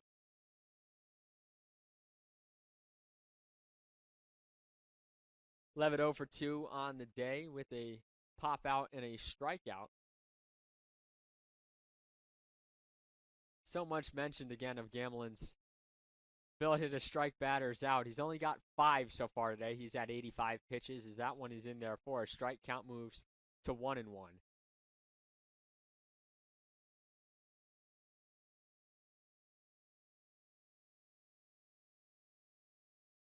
As Levitt chops that one over to second, throwing over as McElroy to trespass. There are 2 away here in the inning, and Breon Parker for the 4th time now coming to the dish in a 6-1 ball game.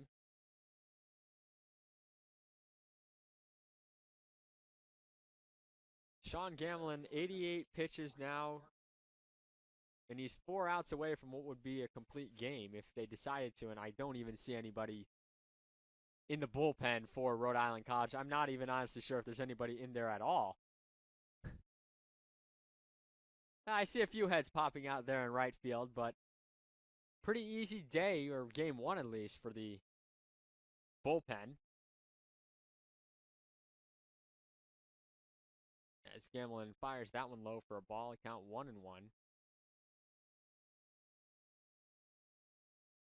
Parker just behind on that one, moves to 1-2.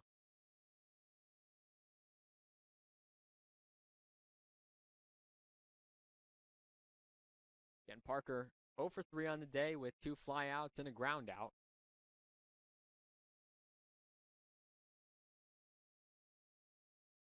That pitch is high for ball 2.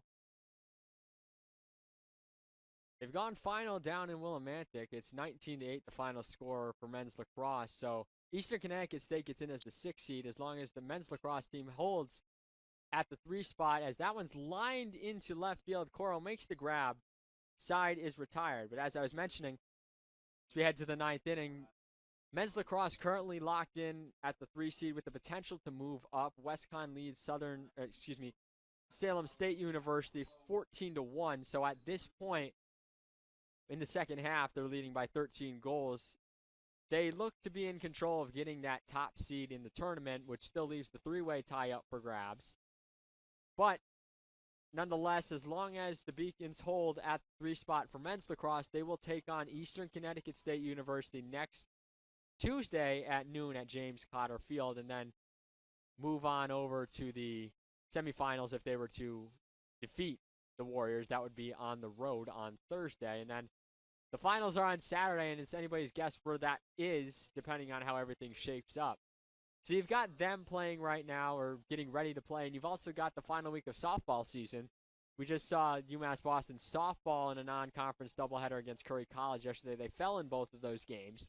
However, they still have a chance to get into the playoffs at 5-9 for a conference record. They will face Rhode Island College in their final doubleheader of the season, also their senior day, next Saturday. And either the 5 or 6 seed can still be up for grabs for the Beacons, depending on how Plymouth State shakes out their final 2 doubleheaders and how Rhode Island College does in their next one, as they currently sit at 5-7. We could be looking at a winner-takes-all doubleheader next week at the UMB softball field. As we get set here for the top of the 9th inning,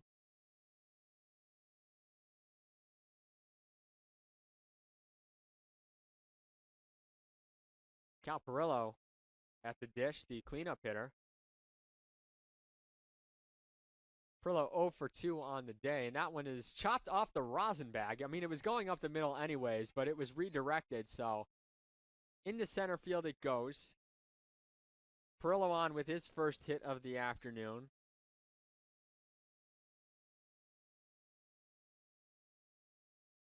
Gets a little bit of an assist off of the rosin behind Nick Assad there. Would have been interesting if it had worked out in the Beacons' favor there, and Zerilli Jr. was there for the ground ball to retire him. That one's fouled off by Cole Pottenworthy.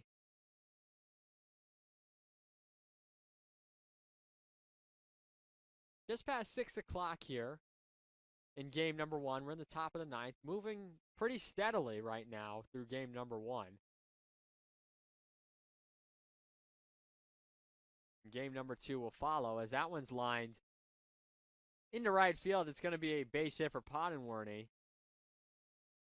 And so the first 2 runners reaching base for Rhode Island College with nobody out here in the 9th inning. Bringing Joey Coro to the dish, who's 1 for 3.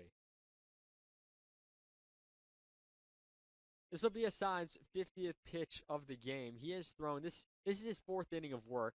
Brendan Ferrari finished his 2-inning appearance with 30 pitches, 1 hit, 1 walk, 1 strikeout, faced 8 batters. Assad so far 4 hits through 3 innings, 1 walk, and 12 batters faced. 2 of those hits coming obviously just now. Coro looking to lay down a bunt. One's outside for ball 1.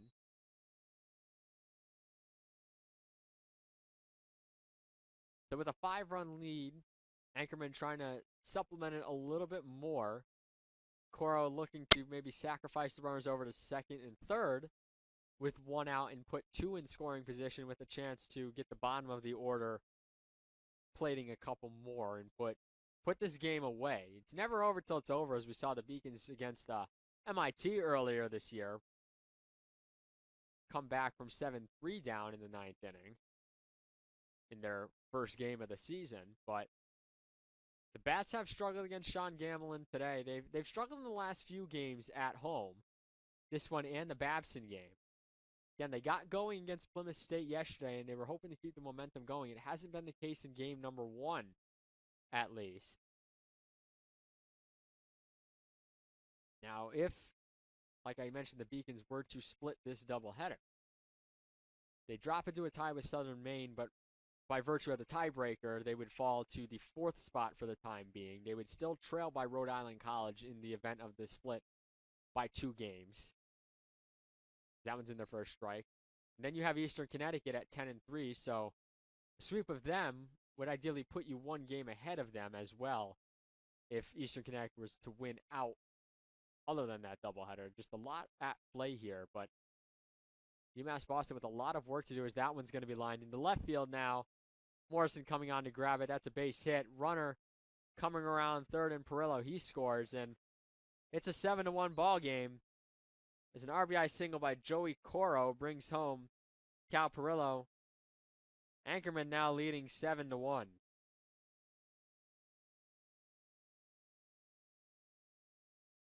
It has not been UMass Boston's day here in game 1. Dylan Ryan ran into some trouble early on, and from there it's been all Anchormen. I mean, the Beacons really have had limited opportunities to score.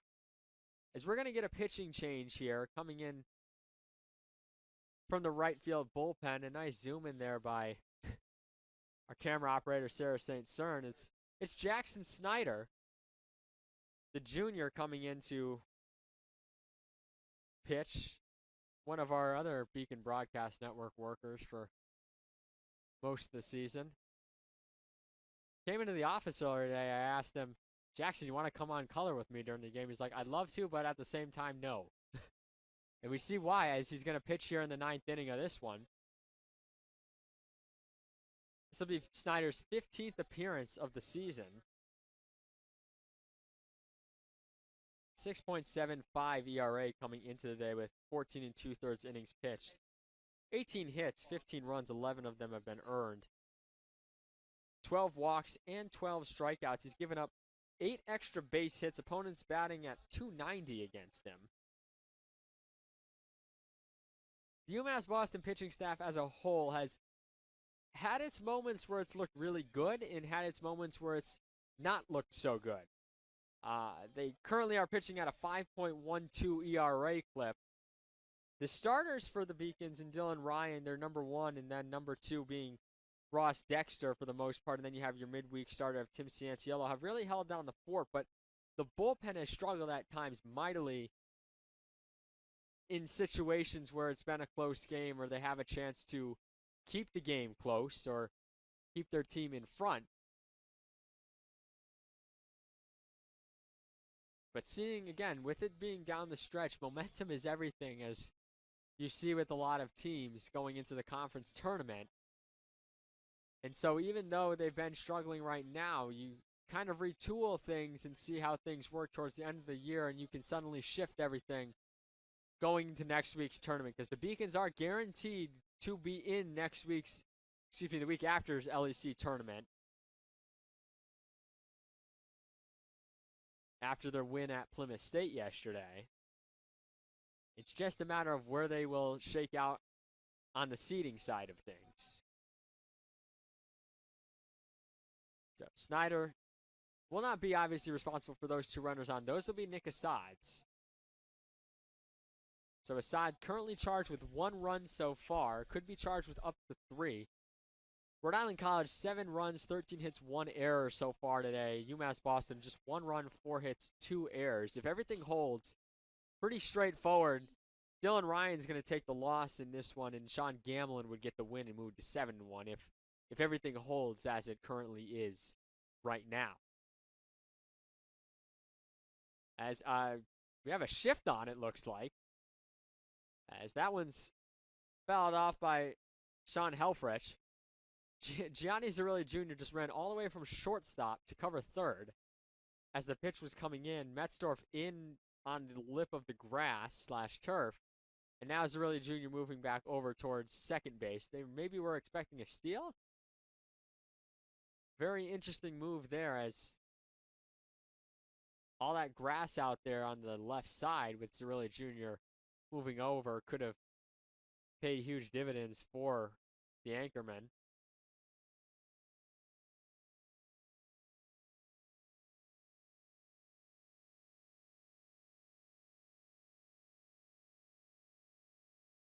So the 0-2 from Snyder is outside, and count moves to 1-2. So looking over at the bullpen, there's nobody even close to warming up for Rhode Island College. So this is Sean Gamlin's game at this point. Gamlin will re-enter, having thrown just 93 pitches so far today. 4 hits, 1 run earned on the Zerilli Jr. home run. 5 strikeouts, which is below his norm. So in one respect, you know, obviously you're losing this game 7-1, but the Beacons are taking good swings, which wasn't the case against Babson College. For those who tuned into that one, it was a lot of first pitch swinging, a lot of just weak ground balls. The Beacons have made solid contact, which is something to build off of in this game. It's just been right at the fielders for the most part. Not a lot of weak stuff, and that could be partially because of Gamlin's speed on his pitches, but a lot of it has to go in credit to the Beacon hitters as well for getting a good hit on it. It's just they're hitting it right at the fielders. That's another single for the Anchorman is Sean Helfrich reaching base for the second straight at bat. The base is now again loaded for the fourth time today.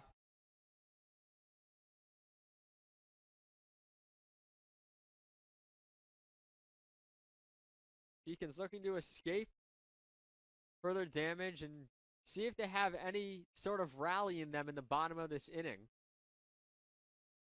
Remember, you do have to get all 27 outs to win, so Beacons still have something to work with. As that one's low for... Nope, they're going to call it a strike. That one looked like it was in the dirt, but Brian Berry calling it a strike on the play. So the count goes to 0-1. I think they might have called him for swinging there.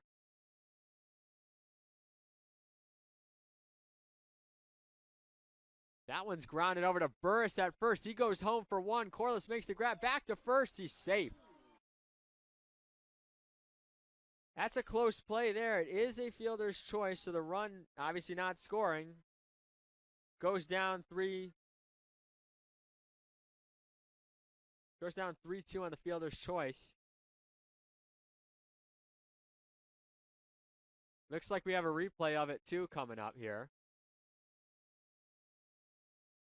You see Burris, nice snag there on the grass. Corliss back to first. Couldn't quite get the angle on it, it looks like, as the zoom went towards home.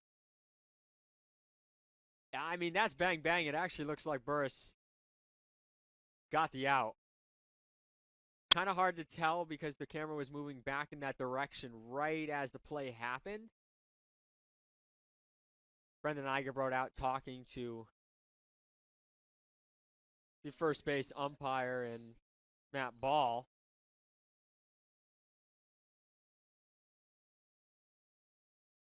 So, bases loaded, no damage done though, as Burris elected to go home on a nice snag, and so it still remains 7-1. We've got one out here in the 9th inning. That pitch is low for ball 1 to David Ianchili.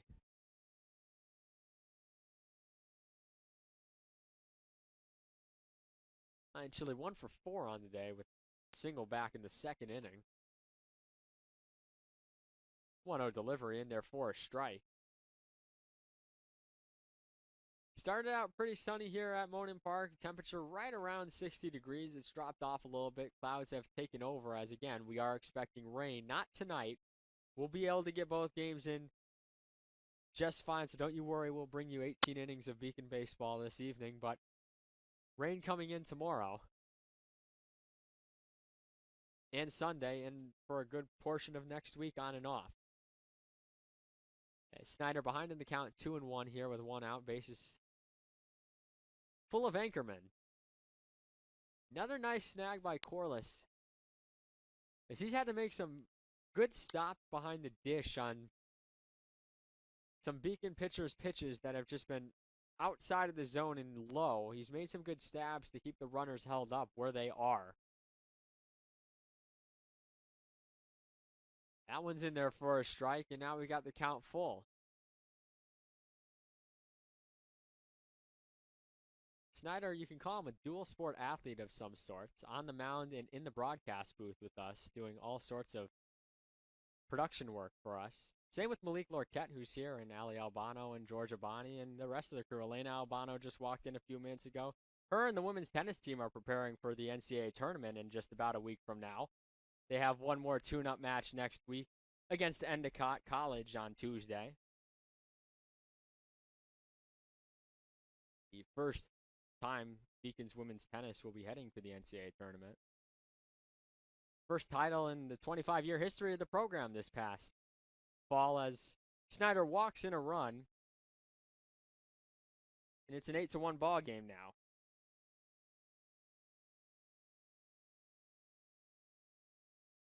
I'll bring the top of the lineup up in Cameron Santier.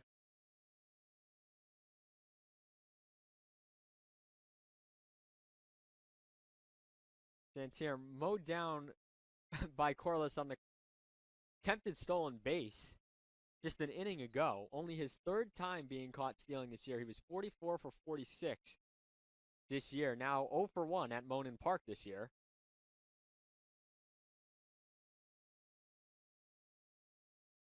And 0 for 1 in the count is Jackson Snyder against him, as that one's lined up the middle for a base hit.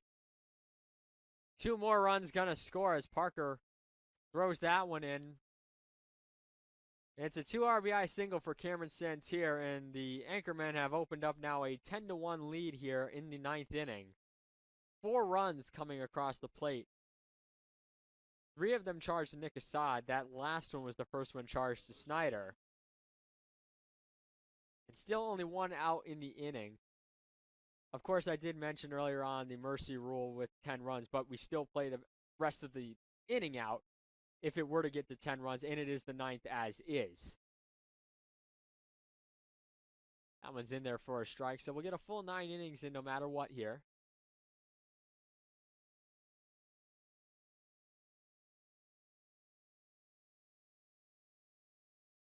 Barring a big comeback in the bottom of the 9th for the Beacons, they will drop to 8-4 in conference play on the season, which for the time being would drop them again to 4th behind Southern Maine.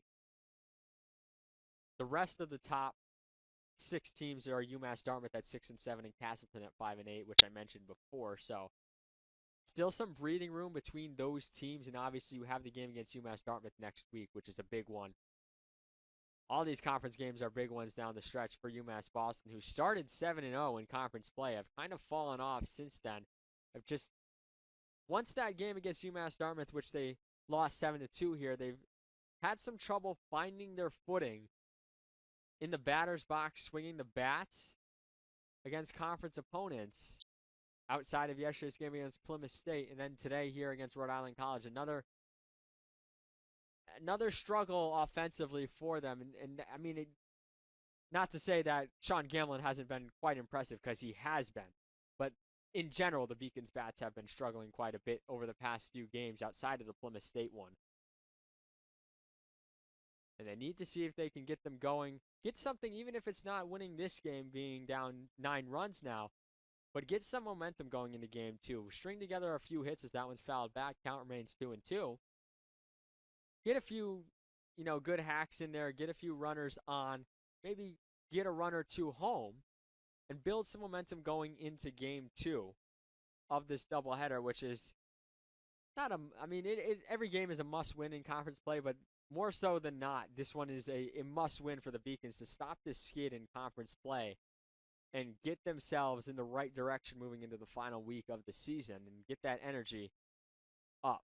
Okay, Snyder deals, and that one's fouled off towards the lacrosse field.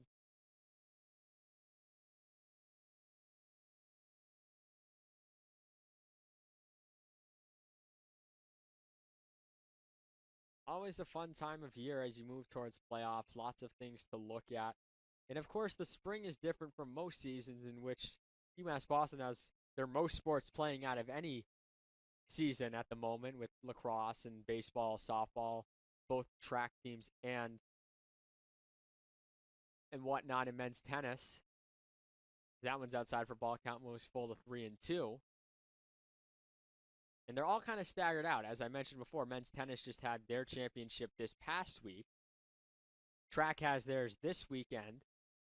Next week is men's lacrosse. And then new this year with the Lilies Conference, both baseball and softball will be in the same week. So that one's skied out to left field, excuse me. And that one's going to go off the top of the monster. Trespass with a big double there. A run's going to score, and it's now 11-1. Rhode Island College here in the top of the 9th inning. So after 4 innings of clean baseball, 5 runs coming across for the Anchormen in what's become a lopsided game. It was close for a good majority of it, but this inning has really kind of flipped it on its head. As Coach Eigerbrook making the slow walk out to the mound, and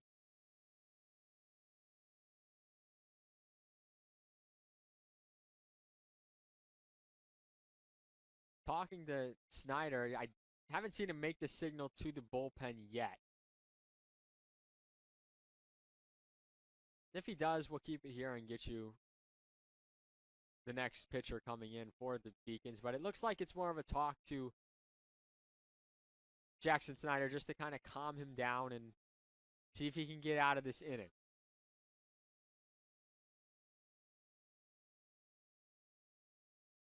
As I mentioned, too, like I was saying, new to this year with the Lilies Conference, you have both baseball and softball tournaments in the same week. So imagine if you're hosting both of them. It'd be a little bit of a strain on staff. Obviously, me personally working in sports information and having come from EastCon, it's quite an experience getting to host both, but never had to host both in the same week. Is that something new this year?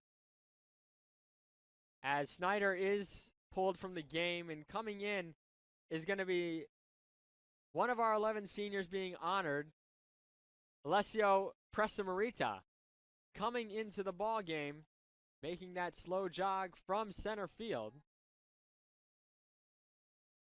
Presamarita has made 3 appearances this year, 1-0, a 6 ERA, 3 innings, just 3 innings and 4 hits, 2 runs.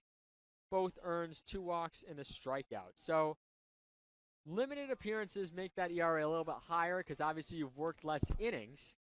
And so if you give up, say, 3 runs over the course of 3 innings, it's a lot different when you do the math out as opposed to giving up 3 runs across 20 innings or 40 innings. So the ERA can be a little bit misleading at times unless you're a starter, in which case when you put on a lot of innings and you're giving up a lot of runs, it's more accurate and representative of how you've been throughout the year.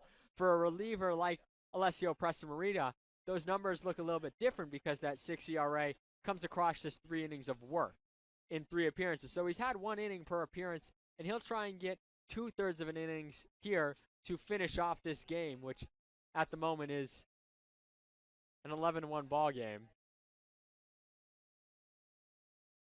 Snyder responsible, obviously, for the runners on second and third. So far, 3 hits, 2 runs. Both of them earned 1 walk in 1/3 inning. So far, if you're a senior parent who wasn't able to make it out to today's game for the ceremony, we will be bringing it to you live after I go off the air. There will be a little bit of a break, but we'll keep the feed live so you can see it live. We have the senior script up here, which I'll read aloud over the air when we get the ceremony started. However, looking at our batch of seniors today, we've seen Gianni Zarilli Jr., Drew Metzdorf, Alessio Presamarita now, Aiden Blake, Nick Assad, Dylan Ryan, and Craig Corliss have all made their way out to pitch in front of the home crowd today on Senior Day. Unlikely we will see Josh Eastman get an opportunity to pitch today since he did just start at Plymouth State yesterday, but you never know. Maybe he comes in for a 1/3 of an inning. Thomas Kiersch, you got to think will get an appearance in Game 2 at some point. And Nick Palma, if I had to guess, will probably get a start in Game 2 at first base or in the DH spot. And Chris Duco, maybe in the outfield or maybe at least a pinch hitting appearance in Game 2. You got to think you'll probably see at least every senior. So if you're a senior parent who wasn't able to make it out to the ballpark today, you'll get to see your son you know, your cousin, whatever it may be, your relation to one of our 11 senior athletes probably at some point today, as Preston Marita's first pitch is low. As Alessio Preston Marita is out there, one of those seniors. So if you're one of his family members at home, here's your opportunity to see him now. You saw Nick Assad for 3 innings earlier and Dylan Ryan for 3 innings to start this game. If you're just joining us, it's 11-1 here in Game 1 of today's doubleheader on Senior Day. Beacons 8-3 in conference play coming in today. Rhode Island College 10-1. So a doubleheader sweep would have put the Beacons even with Rhode Island College for the top spot, along with Eastern Connecticut State, who is also 10-3. But as it currently stands, they would have a tall task ahead of them in the bottom of the 9th to win Game 1 right now, trailing by 10 runs and still trying to escape trouble here as Preston Marita is down 3-0 in the count and now gets that one in there for a strike.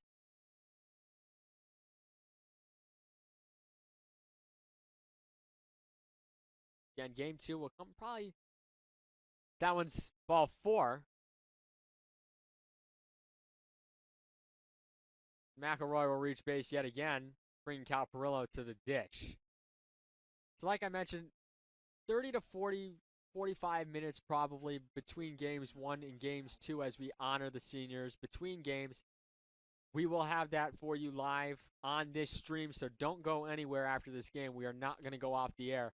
We'll go off air for a little bit in terms of I will close out the broadcast and wrap up the game. However, we're not going to close out the feed just yet until after the Senior Day ceremony, at which point then you can catch us on the new link for the Game 2 for Game 2's game coming up shortly after that. Preston Marita ahead in the count 0-1, throws that one in the dirt, count moves to 1-1. Had a lot of action this weekend in Beaconville. Home games the last 4 days for us.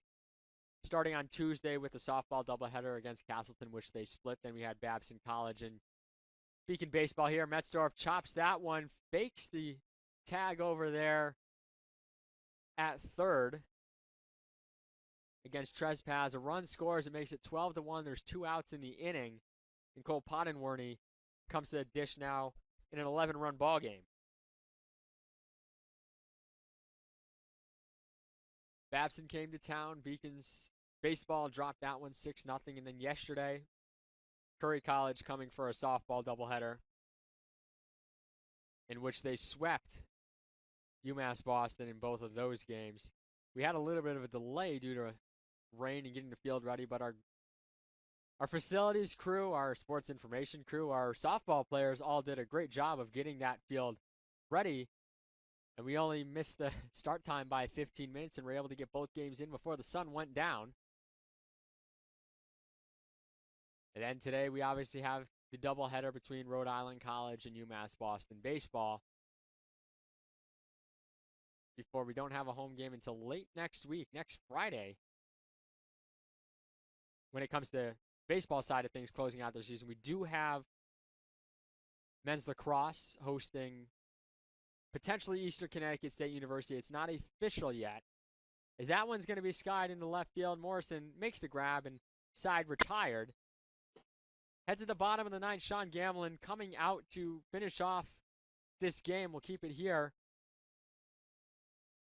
for the end of this one.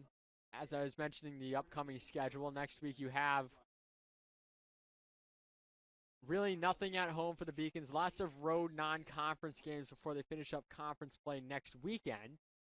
But we do have the men's lacrosse tournament, and they will at least be at home on Tuesday, unofficially against Eastern Connecticut State, as long as they hold on to the 3 spot. There's still potential, obviously, with the Keene State game going on later of them moving up to 2, depending on goal differential, but highly unlikely, as WestCon right now in the 4th quarter leads 18-4 over Salem State. So they're pretty much a lock to get that 1 seed because they own the tiebreaker over Keene State. And so if UMass Boston were to, obviously, again, hold on to that 3 seed and advance past Eastern Connecticut State University, they would head on the road as the 3 seed to face either Keene State or WestCon, depending on who's remaining in the tournament at that point. And those were 2 teams that they lost to on the road earlier this year, which is what sunk them out of that top 2 spot. And obviously, like I mentioned, they still have the potential to get in that one of those top 2 spots, the 2 seed, but it is highly unlikely at this point. So heading into next week, that's what you're looking at for home events, and then we finish off the regular season schedule with some Beacon baseball on Friday against Eastern Connecticut, and then Beacon softball on Saturday, which would be senior day, against Rhode Island College, which could be a huge doubleheader in terms of playoff seeding and getting into the playoffs for the final couple of spots that remain in the tournament. As Justin Gavea steps in. UMass Boston's last licks here as he grounds it to Trespaz over there at first. 1 away here in the the bottom of the 9th inning. Drew Metzdorf up to the dish. 12-16-1 for Rhode Island College. They had 7 hits through, I believe it was 3 or 4 innings, and then 1-4-2 at the bottom for UMass Boston. Of course, when you see arrows on the board, you think, might have played a big outcome in the game. That was not the case in this one. Across both teams, limited damage was done due to both errors, to all 3 errors as Metzdorf swings and misses that one. Count moves to 1-1. So 94 pitches coming into this at bat for Gamblin. This will be pitch number 97. With 1 out here in the 9th inning as that one's chopped foul. Count moves to 1-2. As mentioned before, Dylan Ryan would fall to 4-2. Sean Gamlin moving to 7-1 on the year. Those would be the pitchers of record in this one, unless for some reason we saw Gamlin come out of the game. In which case nothing changes actually, as that one swung on and missed, and that's the 6th strikeout of the afternoon for Sean Gamlin.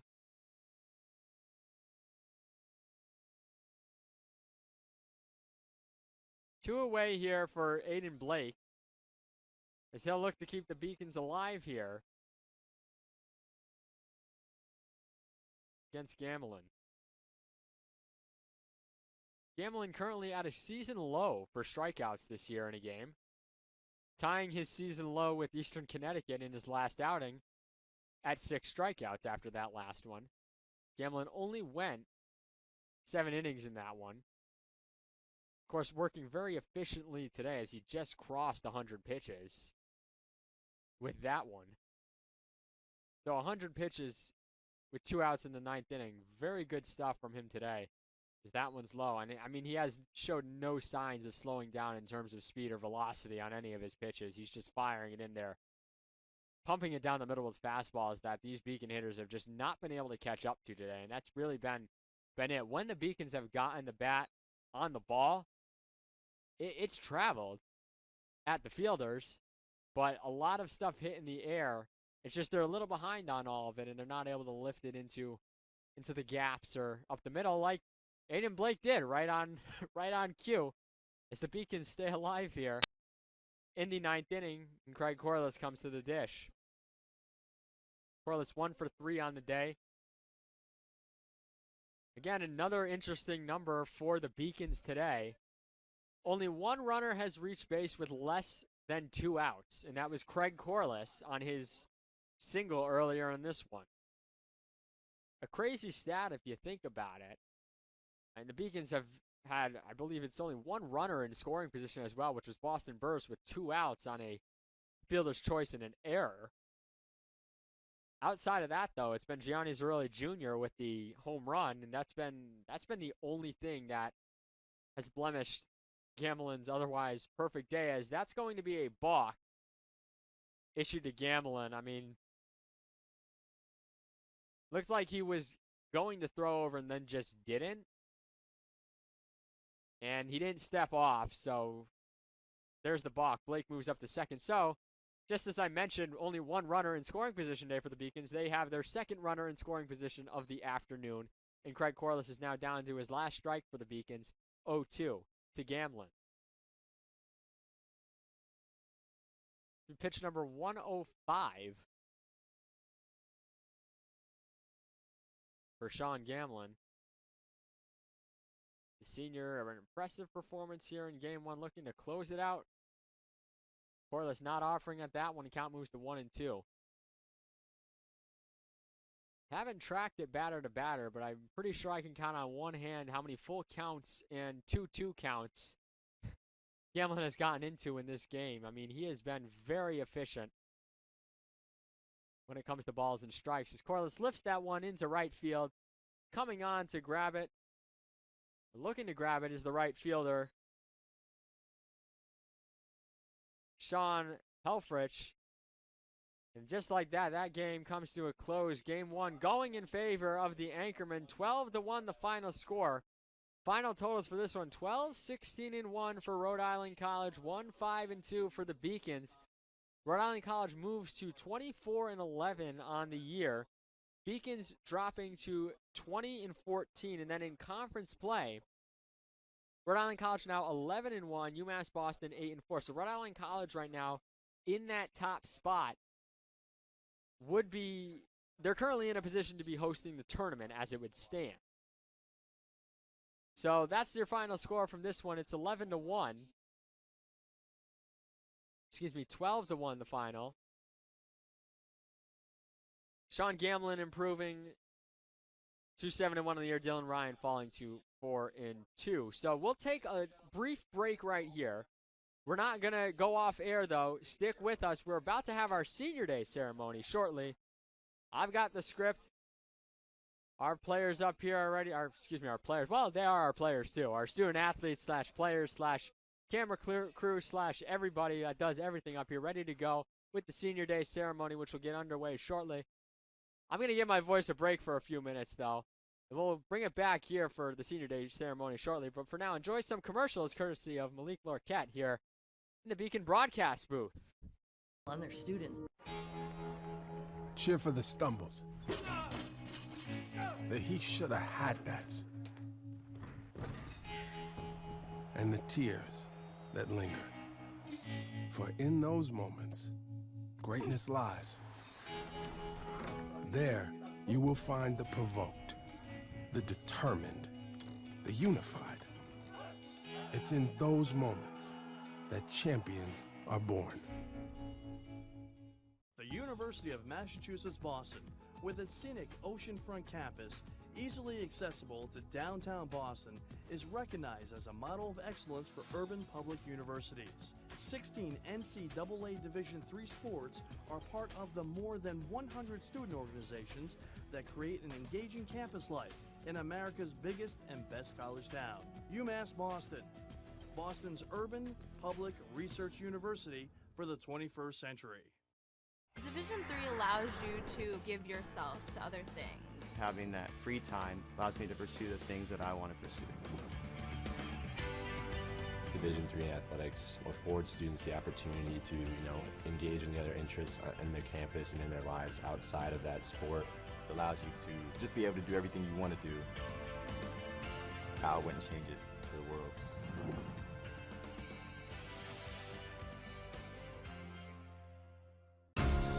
Moving from Turkey, it was a rough journey for me because when you don't really speak the language that well and when you don't really fit in the crowd, it's very easy to disappear.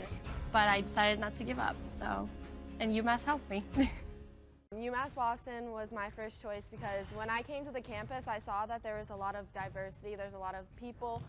Here there's a lot of international students, so it's really cool to meet people from different countries, different parts of the world. I'm Julia Murphy. I'm from Canton, Massachusetts. I'm Olivia Murphy. I'm from Canton, Massachusetts. We're sisters. We're sisters. I play volleyball and she plays basketball. Here they have a freshman success community. So each major has their own community that you can join as a freshman, and you take classes with them, you do study groups with them. So it was really helpful getting to know people in your major right away. So in health exercise sciences, we have an internship at the end, so it's so much better to have an advisor helping you out, telling you which classes to choose.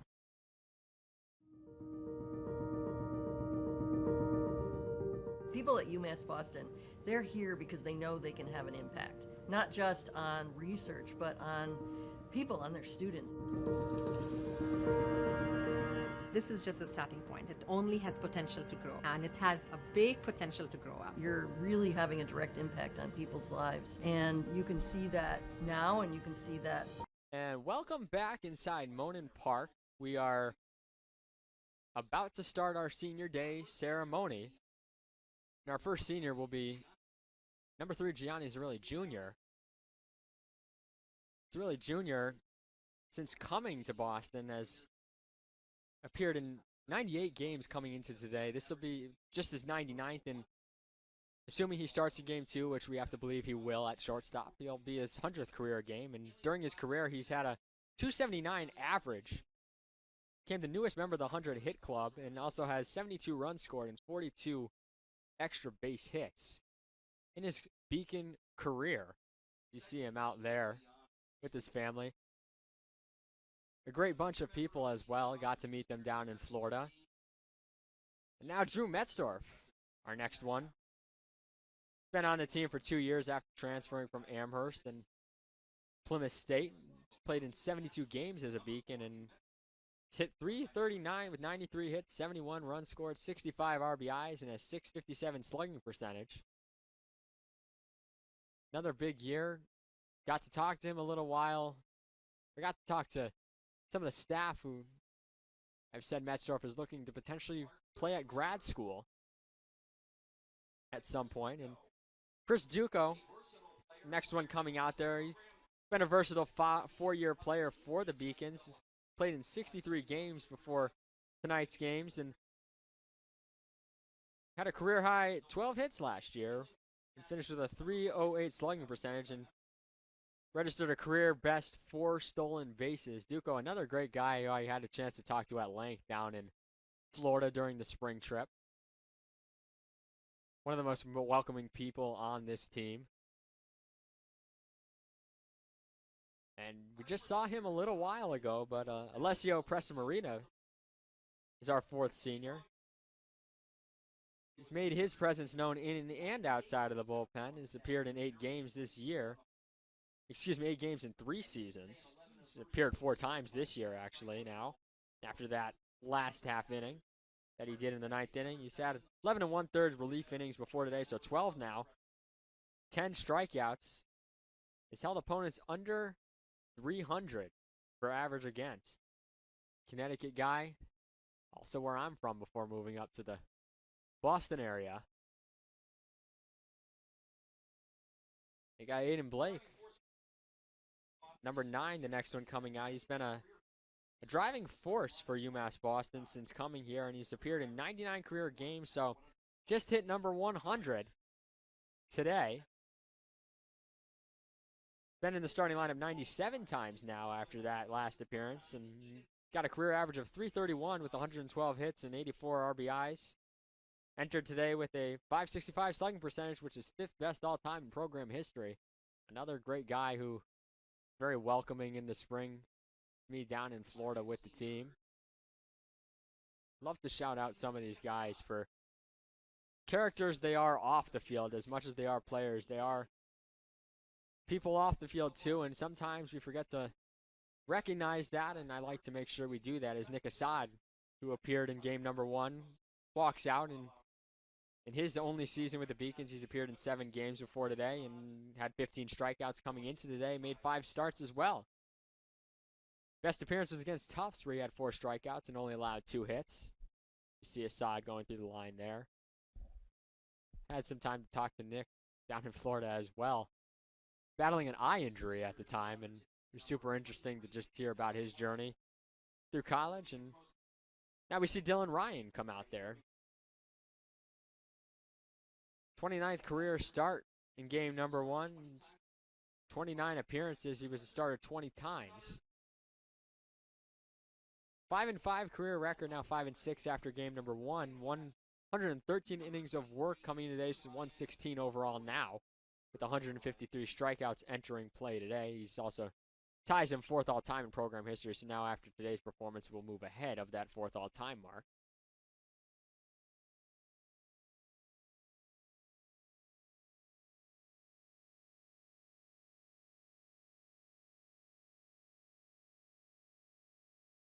Now Nick Palma coming out. Palma been through a lot with his time as a Beacon, but a tremendous guy, tremendous player. His family was super welcoming down in Florida. His father, his aunt, who's probably watching from Atlanta right now, so if you're listening, hi, it's Michael again. He's the lone player from the Beacons 2019 College World Series team, and during his time here, has 47 hits, 27 runs scored in 108 games played, and this season played in a career-high 31 games, earning a start in every one of those contests. Probably see him playing in Game 2. He's there with his father, who's at every home game, even down in Florida. A die-hard family when it comes to baseball. Thomas Kirsch now coming out, number 31. He's appeared in 31 games in 4 seasons for the Beacons. He has 46 strikeouts and 40 and 2/3 innings of work, and has picked up 5 wins and earned a spot in the starting lineup 3 times.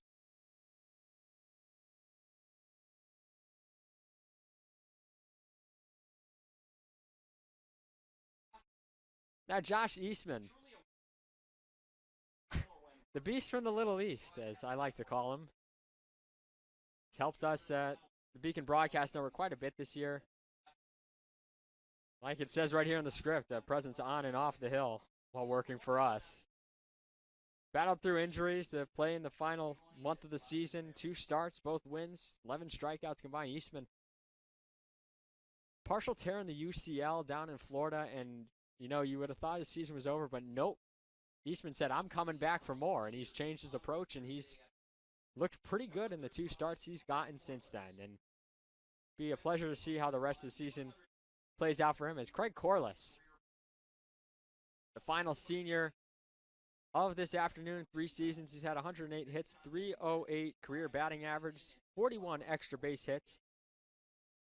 Has a career slugging percentage of .459, and coming today had 85 RBIs and 51 runs scored. Corliss, somebody who I'm very familiar with during his time with the New Britain Bees, and had a chance to chat with him about his time with the New Britain Bees down in Florida as well. He's our final 11th senior of the day. Folks, that's your UMass Boston senior class this year. A tremendous group of individuals on and off the field getting recognized between Game 1 and Game 2. Not the game we wanted to see, obviously, in Game 1 from UMass Boston, but they have a chance to redeem themselves in Game number 2, which will be coming up shortly. As I'm going to hop off the air. We'll keep it live for a little bit longer to show the seniors getting all together for the final picture. And then we'll end the stream and hop on over to the Game 2 stream as we get set for Game 2 of this Little East Conference doubleheader here on the Beacon Broadcast Network, brought to you by LittleEast.tv. But for now, this is Michael Vesci signing off from Game number 1 at Monin Park. See you in about 30 minutes from now. I'd like to also give a hand to my broadcasting crew of Elena Albano, who just stepped in, Ali Albano, who's here. Gina, we miss you. We know you're in New York right now. Malik Lorquette, who is up here. George Abani. Dave Wahlberg hopped on graphics for a bit. We have Mike Manzo doing camera.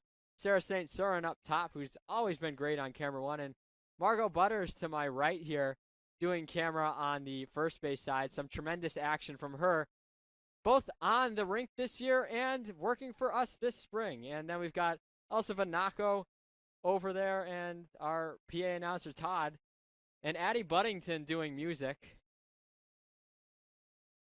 But for now, this is Michael Vesci signing off for Game 1. We'll see you in a little bit for Game number 2 here at Monin Park.